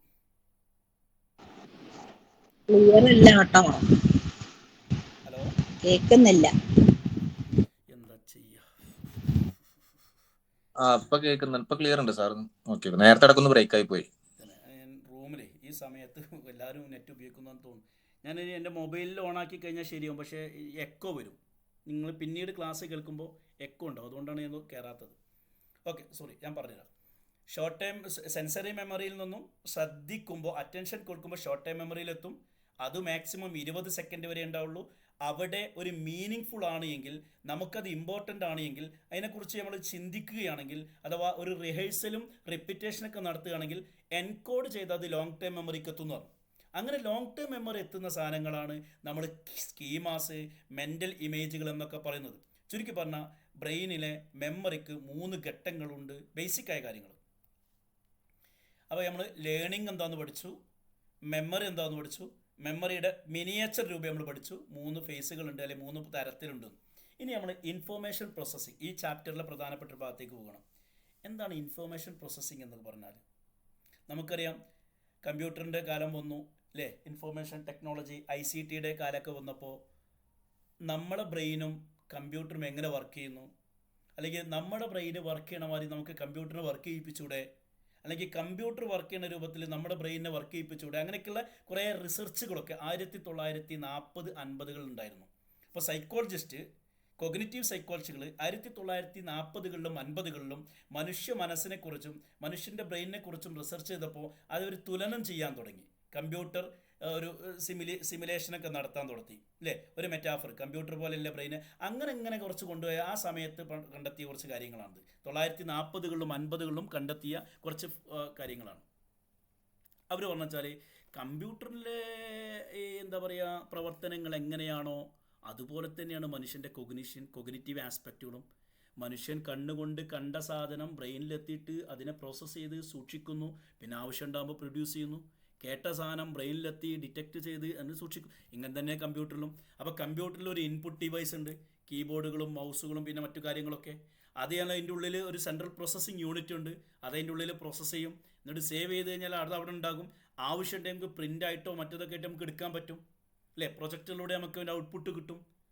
അപ്പോൾ എന്താണോ കമ്പ്യൂട്ടറിലെ പ്രവർത്തനം നടക്കുന്നത്, ഒരു ഇൻപുട്ടും ഒരു പ്രോസസ്സിങ്ങും പിന്നെ ഔട്ട്പുട്ടുള്ളൂ. ഇതേ പ്രകാരം തന്നെയാണ് ബ്രെയിനും വർക്ക് ചെയ്യുന്നത് എന്നൊക്കെ പറഞ്ഞുള്ളൂ. അപ്പോൾ അവിടെ കമ്പ്യൂട്ടർ മേഖലയിൽ എന്താണോ ഇൻഫർമേഷൻ എങ്ങനെയാണോ പ്രോസസ്സ് ചെയ്യുന്നത് അതേ രീതിയിൽ തന്നെയാണ് നമ്മുടെ ലേണിംഗ് എന്ന പ്രോസസ്സ് നടക്കുന്നത്, അല്ലെങ്കിൽ മെമ്മറി എന്ന പ്രോസസ്സ് നടക്കുന്നത്, അല്ലെങ്കിൽ നമ്മുടെ കൊഗ്നിറ്റീവ് കാര്യങ്ങളും നടക്കുന്നത് എന്ന് പറഞ്ഞുള്ള ഒരു തുലനം അല്ലെങ്കിൽ കമ്പാരിറ്റീവ് സ്റ്റഡി അല്ലെങ്കിൽ ആ ഒരു രീതിയിലുള്ള റിസർച്ചിനെയാണ് ഇൻഫർമേഷൻ പ്രോസസ്സിങ് എന്നോട് ഉദ്ദേശിക്കുന്നത്. അങ്ങനെ പറഞ്ഞാൽ അന്നത്തെ സൈക്കോളജികൾ പറഞ്ഞ് നമ്മുടെ മൈൻഡ് എന്ന് പറഞ്ഞാൽ അതൊരു സോഫ്റ്റ്വെയർ ആണ്. നമ്മുടെ ബ്രെയിനോ ഈ പറഞ്ഞ തലയോട്ടിൻ്റെ ഉള്ളിൽ കാണുന്ന ബ്രെയിന് കാണാൻ പറ്റുന്നത് അതൊരു ഹാർഡ്വെയർ ആണ്. അപ്പോൾ നമ്മുടെ ബ്രെയിൻ എന്ന് പറഞ്ഞ ഫിസിക്കൽ സ്ട്രക്ചർ അതൊരു ഹാർഡ്വെയറും അതിൽ നടക്കുന്ന പ്രവർത്തനങ്ങൾ സ്വിച്ച് ഓണാക്കി കഴിഞ്ഞാൽ കമ്പ്യൂട്ടറിൽ പല കാര്യങ്ങളും നടക്കുന്നുണ്ട്, വേർഡ് എക്സലും പവർ പോയിന്റ് ഇങ്ങനെ തുടങ്ങുന്ന അതല്ലെങ്കിൽ എന്തെല്ലാമാണോ വർക്ക് ചെയ്യാൻ പറ്റുന്ന ആ സാധനങ്ങളൊക്കെ അതിൻ്റെ സോഫ്റ്റ്വെയറും. അപ്പോൾ സോഫ്റ്റ്വെയറും ഹാർഡ്വെയറും കമ്പ്യൂട്ടറിൽ എങ്ങനെയെങ്കിൽ അതേ രൂപത്തിൽ തന്നെ ബ്രെയിനും മൈൻഡും കിടക്കുന്നത് എന്ന് പറഞ്ഞിട്ട് അവർ പറയാണ് കമ്പ്യൂട്ടറിനും ചില ലിമിറ്റേഷൻസും കുറേ ഇതൊക്കെ ഉണ്ട്, അതേ രൂപത്തിൽ നമ്മുടെ ബ്രെയിനിനുണ്ട്. അങ്ങനെ പറഞ്ഞാൽ അതുമായി ബന്ധപ്പെട്ട principles of cognitive information processing CIPs എന്ന് പറയും. 4 റൂളാണ് ഈ വിഷയത്തിൽ ഇവർ പറയുന്നത് സൈക്കോളജിസ്റ്റുകൾ. അപ്പോൾ ബ്രെയിനിൻ്റെ പ്രവർത്തനം കമ്പ്യൂട്ടറിനെ പോലെയാണെന്ന് പറഞ്ഞ് സോഫ്റ്റ്വെയറും ഹാർഡ്വെയറുമാണ് എന്ന് പറഞ്ഞ ശേഷം അവർ പറയുന്നത് ഈ മേഖലയിൽ പ്രോസസ്സിംഗ് നടക്കുമ്പോൾ 4 കാര്യങ്ങൾ നമ്മൾ ശ്രദ്ധിക്കേണ്ടതുണ്ട്. അഥവാ നമ്മുടെ മൈൻഡിനും നമ്മുടെ ബ്രെയിനിനും കാര്യങ്ങൾ പ്രോസസ്സ് ചെയ്ത് ഒരു ചെറിയൊരു ലിമിറ്റേഷൻ ഉണ്ട്, ലിമിറ്റഡ് കപ്പാസിറ്റി ഉണ്ട്. നേരത്തെ പറഞ്ഞു ഷോർട്ട് ടൈം മെമ്മറിയിൽ ഇത്രയേ ഉള്ളൂ, ലോങ് ടൈം മെമ്മറിയിൽ ഇത്ര ഉണ്ട്, എന്നാൽ സെൻസറി മെമ്മറി ഇത്ര. സെൻസറി മെമ്മറി സെക്കൻഡുകൾ മാത്രം, ഷോർട്ട് ടൈം മെമ്മറി എന്നാൽ അര മിനിറ്റ് ഒക്കെ ഉണ്ട്, പക്ഷേ മാക്സിമം 9 മിനിമം 5 സാധാരണഗതിയിൽ 7 എന്നൊക്കെ പറഞ്ഞു. അതേമാതിരി നമ്മുടെ കമ്പ്യൂട്ടറിനും ഒരു അതിൻ്റെ പ്രോസസ്സിങ് സ്പീഡിനനുസരിച്ചും അതിൻ്റെ കപ്പാസിറ്റിക്കും അനുസരിച്ചല്ലേ നമ്മളെ മൊബൈലിൽ ഒരു ലിമിറ്റ് ഉണ്ട്, അതിലപ്പുറം കാര്യങ്ങൾ നടക്കില്ല. അതേ പ്രകാരം തന്നെ ഇൻഫോർമേഷൻ ബ്രെയിന് പ്രോസസ്സ് ചെയ്യുമ്പോഴും അതിനൊരു ബോട്ടിൽ നെക്ക് ഉണ്ട്, അഥവാ ലിമിറ്റഡ് കപ്പാസിറ്റി ഉണ്ട്. There are bottle neck in how much we can process at ഒരു നിമിഷം ഒരേ സമയം നമുക്ക് എത്ര കാര്യങ്ങൾ ചെയ്യാൻ പറ്റും. നിങ്ങൾ ആലോചിച്ച് നോക്ക്, കേൾക്കുമ്പോൾ തന്നെ പറയുകയും തന്നെ കേൾക്കുകയും എല്ലാം കൂടി നമുക്ക് നടക്കുമോ? ഇല്ല. അങ്ങനെ നടക്കുമ്പോൾ മൊത്തത്തിൽ വട്ടാവും അല്ലേ. നമ്മളൊരു കാര്യം പറയുമ്പോൾ കേൾക്കാൻ കഴിയില്ല, കേൾക്കുമ്പോൾ പറയാൻ കഴിയില്ല, കേൾക്കുമ്പോൾ ശ്രദ്ധിച്ചാൽ മാത്രമേ നമുക്ക് മറുപടി കൃത്യമായിട്ട് പറയാൻ പറ്റുള്ളൂ. മിക്കവാറും നമ്മുടെ നാട്ടിൽ വാദങ്ങളും തർക്കങ്ങളും നടക്കുന്നത് എന്താണ്, അയാൾ പറയുന്നത് എന്തെന്ന് മനസ്സിലാക്കുന്നതിനേക്കാൾ ഉപരി അയാൾക്ക് എങ്ങനെ മറുപടി പറയണമെന്ന് നമ്മൾ ചിന്തിക്കുകയാണ്. അതുകൊണ്ടാണ് കമ്മ്യൂണിക്കേഷൻ ഗ്യാപ്പ് എടുക്കുക. പോട്ടെ, അതൊക്കെ നമ്മുടെ വിഷയമല്ല. അപ്പോൾ ഇൻഫർമേഷൻ പ്രോസസ്സിങ്ങിൽ മെൻ്റൽ പ്രോസസ്സിൽ ഒരു ബോട്ടിൽ നെക്ക് ഉണ്ട്, ഒന്നാമത്തെ നിയമം. 2, ഒരു കൺട്രോൾ മെക്കാനിസം ഉണ്ട്. നമ്മുടെ കമ്പ്യൂട്ടറിൽ ഒരു കൺട്രോൾ മെക്കാനിസം ഉള്ളതുപോലെ തന്നെ നമ്മുടെ കൊഗ്നിറ്റീവ് പ്രവർത്തനം ഒരു എക്സിക്യൂട്ടീവ് ഫംഗ്ഷൻ ഉണ്ട്. അതൊരു ഓഫീസിൽ മാനേജർ ഉള്ളതുപോലെ വീട്ടിൽ ഗൃഹനാഥയുള്ളതുപോലെ മെൻ്റൽ ആക്ടിവിറ്റീസ് എടുക്കുമ്പോൾ അത് എല്ലാം ഒരുപോലെ അല്ല, മറിച്ച് ചിലതിനെ പ്രയോറിറ്റി ചെയ്ത് ചിലത് ഇങ്ങനെ കൊണ്ടുവന്ന് ഇങ്ങനെയാണ് നടക്കുന്നത്. നിങ്ങൾ അടുത്തതിൽ യൂണിറ്റിൽ പഠിക്കും. ബ്രെയിനിൻ്റെ മൊത്തം പ്രവർത്തനങ്ങൾ പഠിച്ചു പോകുമ്പോൾ ബ്രെയിനിലെ എല്ലാ പാർട്ടും വർക്ക് ചെയ്യുന്നുണ്ട്. പക്ഷേ ചില പാട്ടുകൾ ചില കാര്യങ്ങൾ, ചിലത് ഇത്ര, ചിലത് അവിടുന്ന് ഇങ്ങനെ ഒരു കൺട്രോളിങ് മെക്കാനിസയിലുണ്ട്. അങ്ങനെ പറഞ്ഞാൽ ഒരു മെൻ്റൽ പ്രോസസ്സ് നടക്കുമ്പോൾ അതിനൊരു ഓവർസീയിങ്ങും എൻകോഡിങ്ങും സ്റ്റോറിങ്ങും ഡീകോഡിങ്ങും ഇങ്ങനെ പല കാര്യങ്ങൾ നടക്കുന്നുണ്ട്. എല്ലാം കൂടി ഒറ്റടിക്കല്ല, പതുക്കെ കൊണ്ടുപോയി വെക്കേണ്ട സ്ഥലത്ത് തന്നെ വെച്ച് അതിനെ സൂക്ഷിക്കേണ്ട രൂപത്തിൽ തന്നെ ഇങ്ങനെ എടുക്കുന്ന കുറേ കാര്യങ്ങളുണ്ട്. നേരത്തെ നമ്മൾ പറഞ്ഞു എൻകോഡ് ചെയ്യണം, ട്രാൻസ്ഡക്ഷൻ നടക്കണം, എൻകോഡിങ് നടക്കണം, എന്നിട്ടാണ് ഇങ്ങോട്ട് എടുക്കൽ റിട്രീവൽ ഉണ്ടാകുന്നൊക്കെ. അങ്ങനെ നടക്കുമ്പോൾ അങ്ങോട്ട് പോകലും ഇങ്ങോട്ട് വരലുണ്ട് പറയുമ്പോൾ പൊതുവെ 2 രീതിയിലുണ്ടാകുക. അതിൻ്റെ പേരാണ് ബോട്ടം അപ്പ് ടോപ്പ് ഡൗൺ എന്ന് പറഞ്ഞു. ബ്രെയിനിൽ നടക്കുന്ന പ്രവർത്തനങ്ങൾ, മെൻ്റൽ പ്രോസസ്സുകൾ പ്രധാനമായിട്ടും രണ്ട് രീതിയിൽ അങ്ങോട്ട് പോകുന്നു, ഇങ്ങോട്ട് വരുന്നു. കമ്പ്യൂട്ടറിലേക്ക് നമ്മൾ ഇൻപുട്ട് കൊടുക്കുന്നു, കമ്പ്യൂട്ടറിൽ നിന്ന് ഔട്ട്പുട്ട് എടുക്കുന്നു. ഇതേ പ്രകാരം തന്നെ ഒരു 2 വേ ഫ്ലോ, അങ്ങോട്ടും ഇങ്ങോട്ടുമാണ്. അങ്ങനെ പറഞ്ഞാൽ കുറേ കാര്യങ്ങൾ എന്ത് ചെയ്യുന്നു, നമ്മൾ പഞ്ചേന്ദ്രിയങ്ങൾ കൊണ്ട് കണ്ട് കേട്ട് മനസ്സിലാക്കിയെടുക്കുന്നു. അതിൻ്റെ പേരാണ് ബോട്ടം അപ്പ് എന്ന് പറയുന്നത്. പുറത്തുനിന്ന് ഇങ്ങോട്ട് എടുക്കുക. ഓക്കെ, പുറത്തുനിന്ന് കണ്ണുകൊണ്ട് കണ്ട്, ചെവി കൊണ്ട് കേട്ട്, കൈ കൊണ്ട് തൊട്ട് മനസ്സിലാക്കി, മൂക്ക് കൊണ്ട് മണത്ത് മനസ്സിലാക്കി, നാവ് കൊണ്ട് രുചിച്ച് മനസ്സിലാക്കി, പുറത്തുനിന്ന് ഇങ്ങനെ ഉള്ളോട്ട് കുറേ കാര്യങ്ങൾ പോകുന്നുണ്ട്. ബോട്ടം അപ്പ് സെൻസ് ഓർഗാനിൽ നിന്നും ബ്രെയിനിലേക്ക്, മെഡുല്ലയിലേക്കാകാം, അല്ലെങ്കിൽ അങ്ങോട്ടാകാം, അങ്ങനെ കോർട്ടക്സിലേക്ക് എടുക്കും, അല്ലെങ്കിൽ ഇപ്പോൾ നമുക്ക് അടുത്ത യൂണിറ്റിൽ പഠിക്കാം. ഇങ്ങനെ ബ്രെയിനിലേക്ക് കൊണ്ടുപോകുന്നു. എന്നിട്ട് എത്തേണ്ടോടത്ത് എത്തിക്കഴിഞ്ഞാൽ നിലവിൽ അവിടെ സൂക്ഷിച്ച് വെച്ചതുമായിട്ട് കണക്ട് ചെയ്ത് അതുമായിട്ട് ബന്ധം ഉണ്ടാവും. അവിടുന്ന് ഇങ്ങോട്ടും, അത് ശരിയാണ്, ഇത്. അപ്പോൾ ബ്രെയിനിൽ നമ്മൾ സൂക്ഷിച്ച് വെച്ച ചില കാര്യങ്ങളുണ്ട്, അവിടുന്ന് ഇങ്ങോട്ടും വരുന്നുണ്ട് ഇൻഫോർമേഷൻ, ഇവിടുന്ന് അങ്ങോട്ടും പോകുന്നുണ്ട്. അപ്പോൾ 2 വേ പ്രോസസ്സാണ് ബ്രെയിനിൽ നടക്കുന്നത്. അപ്പോൾ നമ്മൾ കണ്ട് കേട്ട് മനസ്സിലാക്കുക എന്ന് പറയുമ്പോൾ അങ്ങോട്ട് പോകുന്നൊരു ബോട്ടം അപ്പ്, ടോപ്പ് ഡൗൺ എന്ന് പറഞ്ഞാൽ അവിടുന്ന് ഇങ്ങോട്ടും വരുന്നുണ്ട്. അഥവാ നമ്മുടെ ഒരു ചിത്രം കാണുമ്പോൾ അത് ആനയാണ്. ആനയെന്ന് പറയാൻ കാരണം ആനയുടെ ഒരു ഇമേജ് നമ്മൾ പണ്ട് കൊണ്ടുവച്ചിട്ടുണ്ട്. അത് ആനയല്ല, അത് പാവമാണ്, അത് കാറാണ്, ഇത് ബസ്സാണ്, ഇത് ജീപ്പാണ്. ഓരോന്നിനും നമുക്ക് മനസ്സിലാകുന്ന ഇങ്ങനെ ഇത് നമ്മളെ ഉള്ളിൽ വെച്ച സാധനമായിട്ട് കണക്ട് ചെയ്തിട്ടാണ്. അന്ന് സ്കീമാസ്, മെൻ്റൽ ഇമേജുകൾ. അപ്പോൾ ഇവിടുന്ന് അങ്ങോട്ട് പോകുന്ന പോലെ തന്നെ അവിടുന്ന് ഇങ്ങോട്ടും ചെറിയ സഹകരണങ്ങൾ. ഇങ്ങനെയാണ് ഈ ഇൻഫോർമേഷൻ പ്രോസസ്സിങ് നടക്കുന്നത്. 4ാമത്തെ പോയിന്റ് വെച്ചാൽ ജെനറ്റിക് പ്രിപ്പയർനെസ് ആണ്. 4ാമത്തെ പോയിന്റ് എന്ന് പറഞ്ഞാൽ ഏതൊരു കുഞ്ഞും ജനിക്കുമ്പോൾ കാര്യങ്ങൾ മനസ്സിലാക്കാനും സ്പോഞ്ച് പോലെ ഒപ്പിയെടുക്കാനുള്ളൊരു കപ്പാസിറ്റി ഉണ്ട്. ബ്ലാങ്ക് സ്ലൈറ്റ് ആണ് എങ്കിലും കാര്യങ്ങളൊക്കെ ഉൾക്കൊള്ളാനൊക്കെ കഴിയും. ബയോളജിക്കലി മനുഷ്യൻ്റെ ബ്രെയിന് വയേർഡാണ്. അതായത് ചാർജ് ചെയ്ത് കഴിഞ്ഞാൽ വർക്ക് ചെയ്യുന്ന രൂപത്തിൽ. ഇത് മൊബൈൽ, ഇതിനൊരു സോഫ്റ്റ്വെയർ ഉണ്ടെങ്കിൽ കാര്യങ്ങൾ വർക്ക് ചെയ്യും. ഇതുപോലെ ഒരു സോഫ്റ്റ്വെയർ ഉണ്ട് to process certain things like faces, language. അപ്പോൾ ജനിച്ച ഉടനെ തന്നെ കേൾക്കുന്നതൊക്കെ കണ്ടു മനസ്സിലാക്കാൻ, കേട്ടു മനസ്സിലാക്കാൻ, ലാംഗ്വേജ് പഠിക്കാനുള്ള ഒരു ജെനറ്റിക്കലി പ്രിപ്പയർഡ്നെസ് നമ്മുടെ ബ്രെയിനിനുണ്ട്. ജെനറ്റിക്കലി നമ്മളെന്താണ് പ്രിപ്പയർഡ് ആണ് ഇങ്ങനെയൊക്കെ ഇൻഫോർമേഷൻ പ്രോസസ്സ് ചെയ്യാനും, ലേൺ ചെയ്യാനും, മെമ്മറി കീപ്പ് ചെയ്യാനും, തിങ്ക് ചെയ്യാനും, പ്രോബ്ലം സോൾവ് ചെയ്യാനും. അപ്പോൾ മെൻ്റൽ പ്രോസസ്സുകൾ ചെയ്യാൻ ജെനറ്റിക്കലി നമുക്കൊരു കപ്പാസിറ്റി ഉണ്ട് എന്നൊരു ഇതാണ് ഇപ്പോൾ ഇതിലെ ബേസിക് നിയമങ്ങൾ. അപ്പോൾ കൊഗ്നിറ്റീവ് പ്രോസസ്സ്, ഇൻഫോർമേഷൻ പ്രോസസ്സിംഗ് എന്ന് പറഞ്ഞാൽ കമ്പ്യൂട്ടറിലെ പ്രവർത്തനങ്ങൾ നടക്കുന്നു അതേ രൂപത്തിൽ ബ്രെയിനിലെ പ്രവർത്തനങ്ങൾ നടക്കുന്നു. അതിനെ താരതമ്യം ചെയ്തുള്ള റിസർച്ച് പഠനങ്ങളാണ്, ഹാർഡ്വെയർ സോഫ്റ്റ്വെയർ പോലെ. ഇവിടെയുള്ള 4 നിയമങ്ങൾ. ഒന്ന്, നമ്മുടെ ബ്രെയിനിന്, നമ്മുടെ മെൻ്റൽ പ്രോസസ്സിന് ഒരു ബോട്ടിൽ നെക്കുണ്ട്, അഥവാ ലിമിറ്റഡ് കപ്പാസിറ്റി ഉണ്ട്. എല്ലാം ഒരൊറ്റടിക്ക് ചെയ്യാൻ പറ്റില്ല, പതുക്കെ പതുക്കെ പതുക്കെ ചെയ്യണം. 2, ഇതിനൊക്കെ എന്ത് കാര്യങ്ങൾ നടക്കുന്നുണ്ടെങ്കിലും ആ മെൻ്റൽ പ്രോസസ്സിക്ക് ഒരു കൺട്രോളിങ് മെക്കാനിസം ഉണ്ട്. അതിങ്ങനെ സ്റ്റാർട്ട് ചെയ്തു, പ്രോസസ്സ് ചെയ്ത്, പിന്നെ അങ്ങനെ സൂക്ഷിച്ച്, പിന്നെ റിട്രീവ് ചെയ്ത്, ഇങ്ങനെ ഒരു മെക്കാനിസം ഉണ്ട്. ഇവിടെ തന്നെ 2 വേ പ്രോസസ്സാണ്. അഥവാ ബോട്ടം അപ്പും ടോപ്പ് ഡൗണും.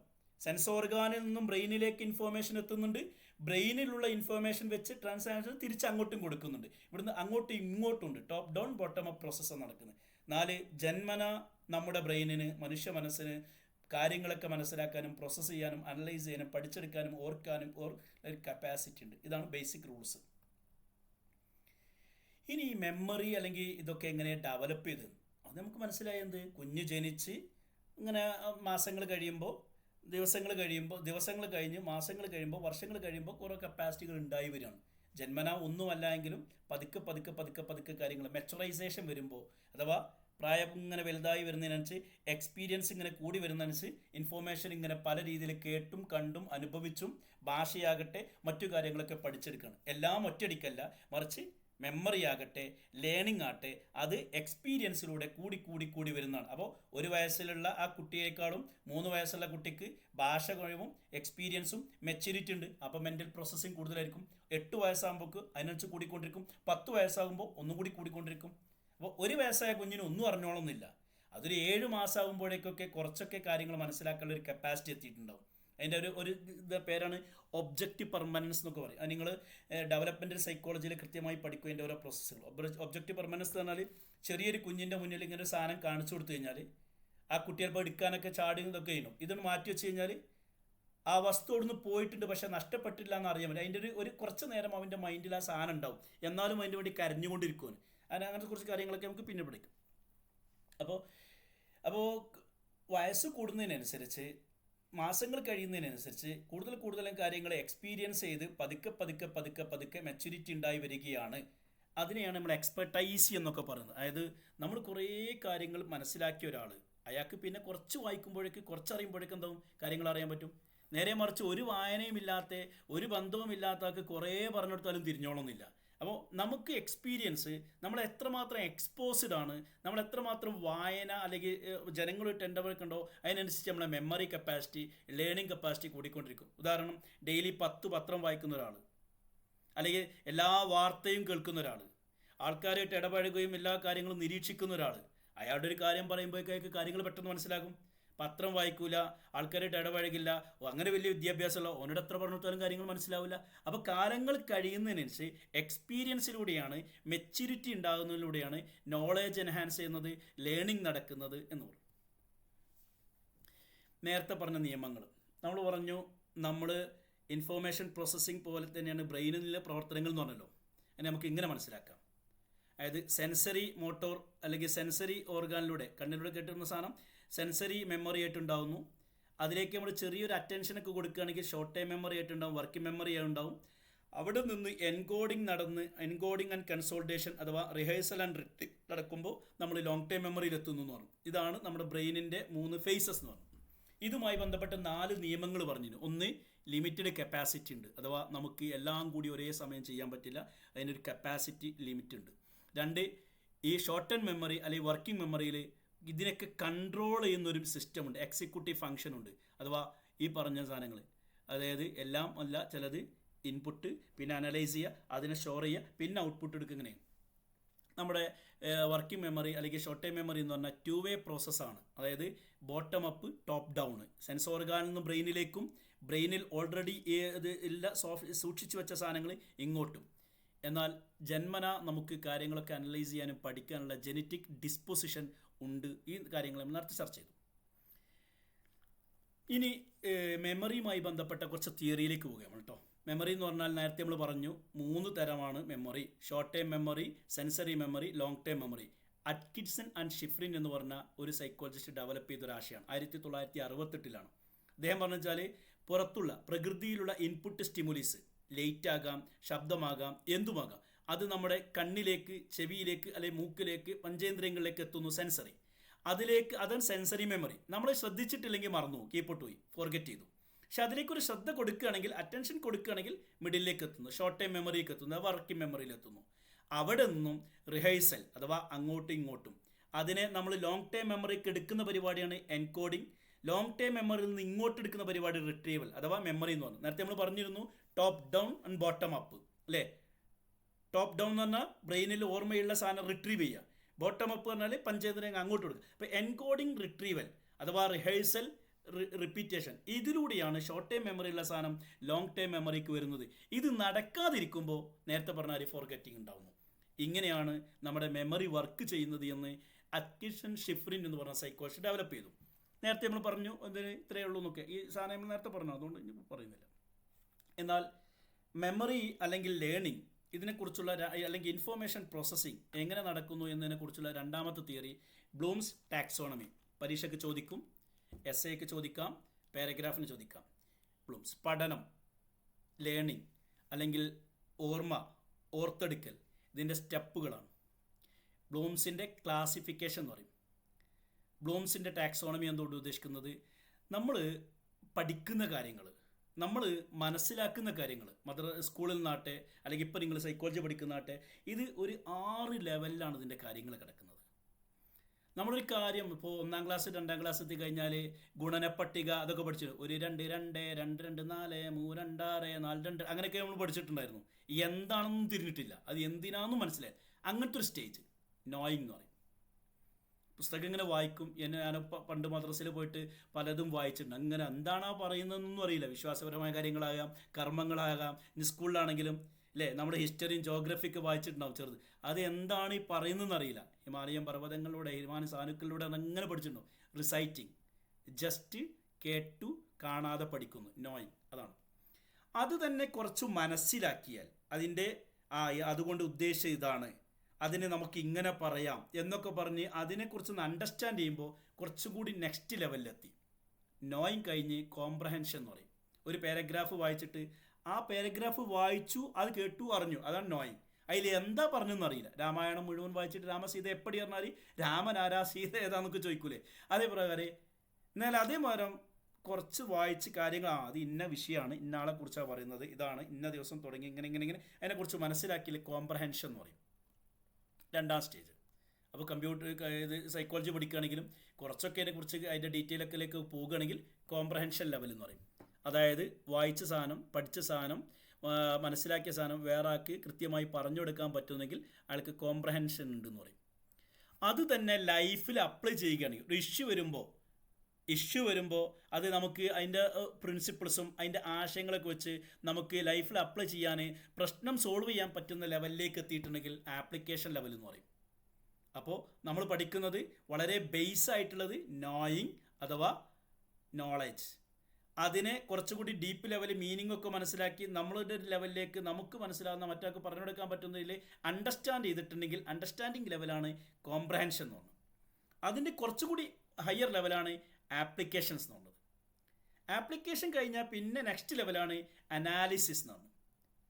അതായത് ഇതും അതും എങ്ങനെ ബന്ധം, നേരത്തെ പറഞ്ഞ ആ സാധനവും ഈ പറഞ്ഞ സാധനവും, നേരത്തെ നമ്മൾ ഷോർട്ട് ടൈം മെമ്മറി പറഞ്ഞു, പിന്നെ മിഡ് ടൈം മെമ്മറി പറഞ്ഞു, ലോങ് ഇതെന്താ ഇത് അങ്ങനെ അങ്ങോട്ടും ഇങ്ങോട്ടും ഇതും തമ്മിൽ ഇത് ഇൻകപ്പാസിറ്റിന് ഇത് ഇങ്ങനെയാണ് മറ്റേ ഇങ്ങനെയാണ്, ഓരോന്നിനെയും കൃത്യമായിട്ട് അനലൈസ് ചെയ്ത് അതും ഇതും അങ്ങനെ ഇത് എന്ത് റോളാണ് എടുക്കുന്നത്, മറ്റെന്ത് റോൾ, ഇതില്ലെങ്കിൽ എന്ത് സംഭവിക്കും, ഇത് കൂടിയാൽ എന്ത് സംഭവിക്കും എന്നൊക്കെ ഒന്ന് കൃത്യമായിട്ട് അതിൻ്റെ പാർട്സുകളൊക്കെ മനസ്സിലാക്കി പോകുന്ന ആ സാധനങ്ങളാണെങ്കിൽ ഓരോ പാർട്സും ഹോളിന് എന്ത് ചെയ്യുന്നു, ഹോളിനെ എങ്ങനെ എഫക്റ്റ് ചെയ്യുന്നു എന്നൊക്കെ പറഞ്ഞിട്ടുള്ള ഒരു ഡീറ്റെയിൽ ആയിട്ട് അതിൻ്റെ പിൻ പോയിന്റ് ആയിട്ട് പഠിക്കുകയാണെങ്കിൽ അനാലിസിസ്.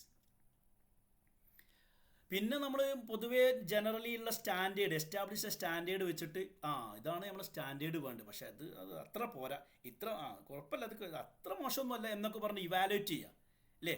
നമ്മൾ പലപ്പോഴും എക്സാം പേപ്പറൊക്കെ എടുത്തിട്ട് ഇവാലുവേറ്റ് ചെയ്യാറില്ലേ, എവിടെ പോയാലും നമുക്ക് ഇവാലുവേഷൻ നടക്കും. സാറിൻ്റെ ക്ലാസ് അത്ര പോരാ, മറ്റേ ക്ലാസ് ഉഷാറെന്ന് പറഞ്ഞ് അതിൽ കമ്പയർ ചെയ്യണം. സാറിൻ്റെ ക്ലാസ് പോരാന്ന് പറയാൻ ഇത് വെച്ചുകൊണ്ട് മറ്റേത് ഉഷാറാന്ന് പറയാൻ കാരണം അത് വെച്ചുകൊണ്ട് അത് ഇവാലുവേറ്റ് ചെയ്യുക. അപ്പോൾ കാര്യങ്ങൾ കേട്ടാൽ മാത്രം പോരാ, കോംപ്രഹെൻഡ് ചെയ്താൽ പോരാ, അപ്ലൈ ചെയ്താൽ പോരാ, അനാലിസിസ് നടത്തിയാൽ പോരാ, പിന്നെ ഇവാലുവേറ്റ് 3-4 കാര്യങ്ങൾ വെച്ചുകൊണ്ട് ഒന്നിനെ മറ്റൊന്നിനേക്കാൾ പുകഴ്ത്തി പറയാൻ അല്ലെങ്കിൽ മറ്റൊന്നിനെ ഇതിനേക്കാൾ ഇകഴ്ത്തി പറയെങ്കിൽ അത്രയും ഒരു ഡീറ്റെയിൽ ആയിട്ട് നമ്മൾ അറിയണം.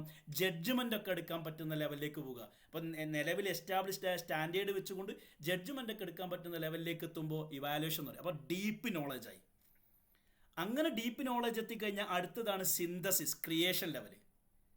അതായത് ഒരു സാധനമൊക്കെ കംപ്ലീറ്റ് വേറെടുത്ത് കഴിഞ്ഞാലും കംപ്ലീറ്റ് അതിൻ്റെ പഴയത് പോലെ, കുട്ടികളൊക്കെ കാറ് കൊണ്ടുവന്ന് അതിൻ്റെ പാർട്സ് വേറെടുത്ത് കഴിഞ്ഞാലും അതിനെ കൃത്യമായിട്ട് വെച്ച് പഴയതുപോലെ കാർ രൂപത്തിലേക്ക് ആക്കാൻ അത്രയും ഡീറ്റെയിൽ ആയിട്ട് പഠിച്ചു പോകുന്ന ആഴത്തിലേക്കുള്ള പഠനമാണ് സിന്തസിസ് എന്ന് പറയുന്നത്. ഇങ്ങനെയാണ് നമ്മൾ കാര്യങ്ങൾ പഠിക്കേണ്ടത്. അല്ലെങ്കിൽ പഠനത്തിന് ഇങ്ങനെ സ്റ്റെപ്പുകളുണ്ട്. ആദ്യത്തെ സ്റ്റെപ്പ്, പിന്നെ മേലെ ഏറ്റവും മുകളിലെത്തുമ്പോൾ നമ്മൾ സിന്തസിസ് ലെവലെത്തുമ്പോൾ അല്ലെങ്കിൽ ക്രിയേഷൻ ലെവലെത്തുമ്പോൾ പണ്ട് പഠിച്ച കോൺസെപ്റ്റുകളും തിയറീസൊക്കെ അപ്ലൈ ചെയ്ത് പുതിയ സാധനങ്ങൾ പ്രൊഡ്യൂസ് ചെയ്യുന്ന ലെവലിലേക്ക് നമ്മൾ എത്തും. ഇങ്ങനെയാണ് പഠനം നടക്കേണ്ടത്. ഇൻഫർമേഷൻ പ്രോസസ്സ് ചെയ്യുന്ന സ്റ്റേജുകൾ ഇതൊക്കെയാണ്. ഇതാണ് അതിൻ്റെ ക്ലാസിഫിക്കേഷൻ. ബ്ലൂംസ് ടാക്സോണമി പറഞ്ഞാൽ നോളജ്, ഇൻഫോർമേഷൻ, ലേണിംഗ് എന്നുള്ളത് ഈ സ്റ്റെപ്പ് കയറിയിട്ട് അവസാനം സിന്തസിസിലേക്ക് എത്തണം. അല്ലെങ്കിൽ ഡീപ്പ് ലെവലെത്തുമ്പോൾ സിന്തസിസിനാണ്. എന്ന് പറഞ്ഞാൽ നമ്മൾ സിമ്പിൾ നോളേജിൽ നിന്നും അനാലിസിസിലൂടെ പോയി സിന്തസിസ് എന്ന് പറയുന്ന അൾട്ടിമേറ്റിലേക്ക് നമ്മൾ എത്തണം. ആ രീതിയിലാണ് പഠനം നടക്കേണ്ടത്. അങ്ങനെ പറഞ്ഞാൽ എത്രമാത്രം ആഴത്തിലേക്ക്, എത്രമാത്രം ഡീറ്റെയിൽ ആയിട്ട് നിങ്ങൾ ഇൻഫോർമേഷൻ പ്രോസസ്സ് ചെയ്യുന്നതോ അത്രമാത്രം നിങ്ങൾക്ക് ഇവാലുവേറ്റ് ചെയ്യാനും, അത്രമാത്രം നിങ്ങൾക്ക് ഓർത്തെടുക്കുവാനും, അത്രമാത്രം നിങ്ങൾക്ക് പ്രൊഡ്യൂസ് ചെയ്യാനും, റീപ്രൊഡ്യൂസ് ചെയ്യാനും, ക്രിയേറ്റ് ചെയ്യാനും സാധിക്കുന്നതാണ് ഇദ്ദേഹം എസ്റ്റാബ്ലിഷ് ചെയ്യുന്നത്. ഒന്നാമത്തെ തിയറി കേട്ടോ, ലേണിംഗുമായി ബന്ധപ്പെട്ടുള്ള അല്ലെങ്കിൽ ഇൻഫോർമേഷൻ പ്രോസസ്സുമായി ബന്ധപ്പെട്ടുള്ള ഫസ്റ്റ് തിയറി ബ്ലൂംസ് ടാക്സോണമി. അദ്ദേഹം പറയുന്നത് നോളേജ് അല്ലെങ്കിൽ അണ്ടർസ്റ്റാൻഡിങ് അല്ലെങ്കിൽ പഠനം എന്ന് പറഞ്ഞാൽ നോയിങ് ലെവലിൽ നിന്നും കുറച്ചും കൂടി ഡീറ്റെയിൽ ആയി പഠിക്കുമ്പോൾ കോംപ്രഹെൻഷൻ ലെവലിലേക്ക് എത്തുന്നു.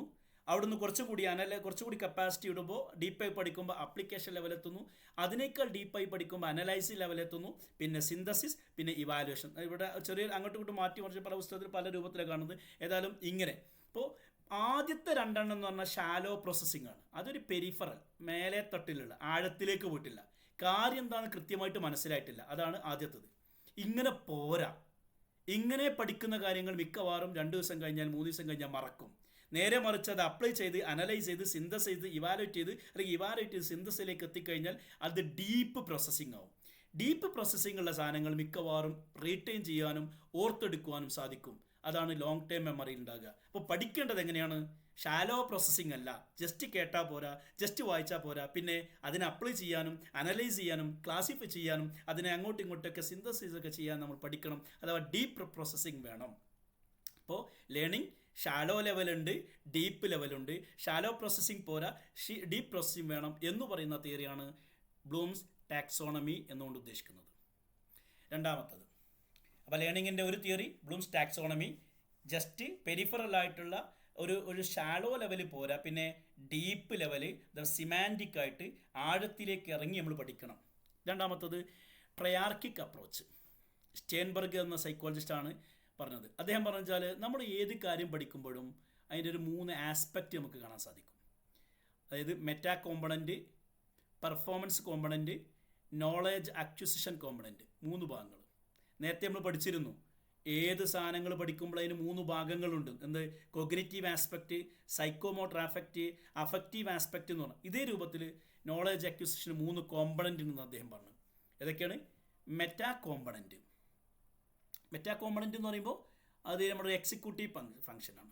പ്ലാൻ ചെയ്യുന്ന, മോണിറ്റർ ചെയ്യുന്ന, ഇവാലുവേറ്റ് ചെയ്യുന്ന, പ്രോബ്ലം, അതായത് ഒരു കൊഗ്നിറ്റീവ് ആസ്പെക്റ്റാണ് മെറ്റാ കോമ്പണൻറ്റ് എന്ന് പറഞ്ഞാൽ.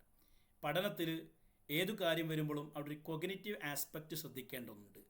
അതിനെ ആലോചിക്കാനും ചിന്തിക്കാനും ഇവാലുവേറ്റ് ചെയ്യാനും പ്രോബ്ലം സോൾവ് ചെയ്യാനും സിന്തസിസ് ചെയ്യാനുള്ള കപ്പാസിറ്റി ആ ലെവലിലുള്ളൊരു സാധനമുണ്ട്. പെർഫോമൻസ് കോമ്പണൻറ്റ് എന്ന് പറഞ്ഞാൽ അങ്ങനെയല്ല.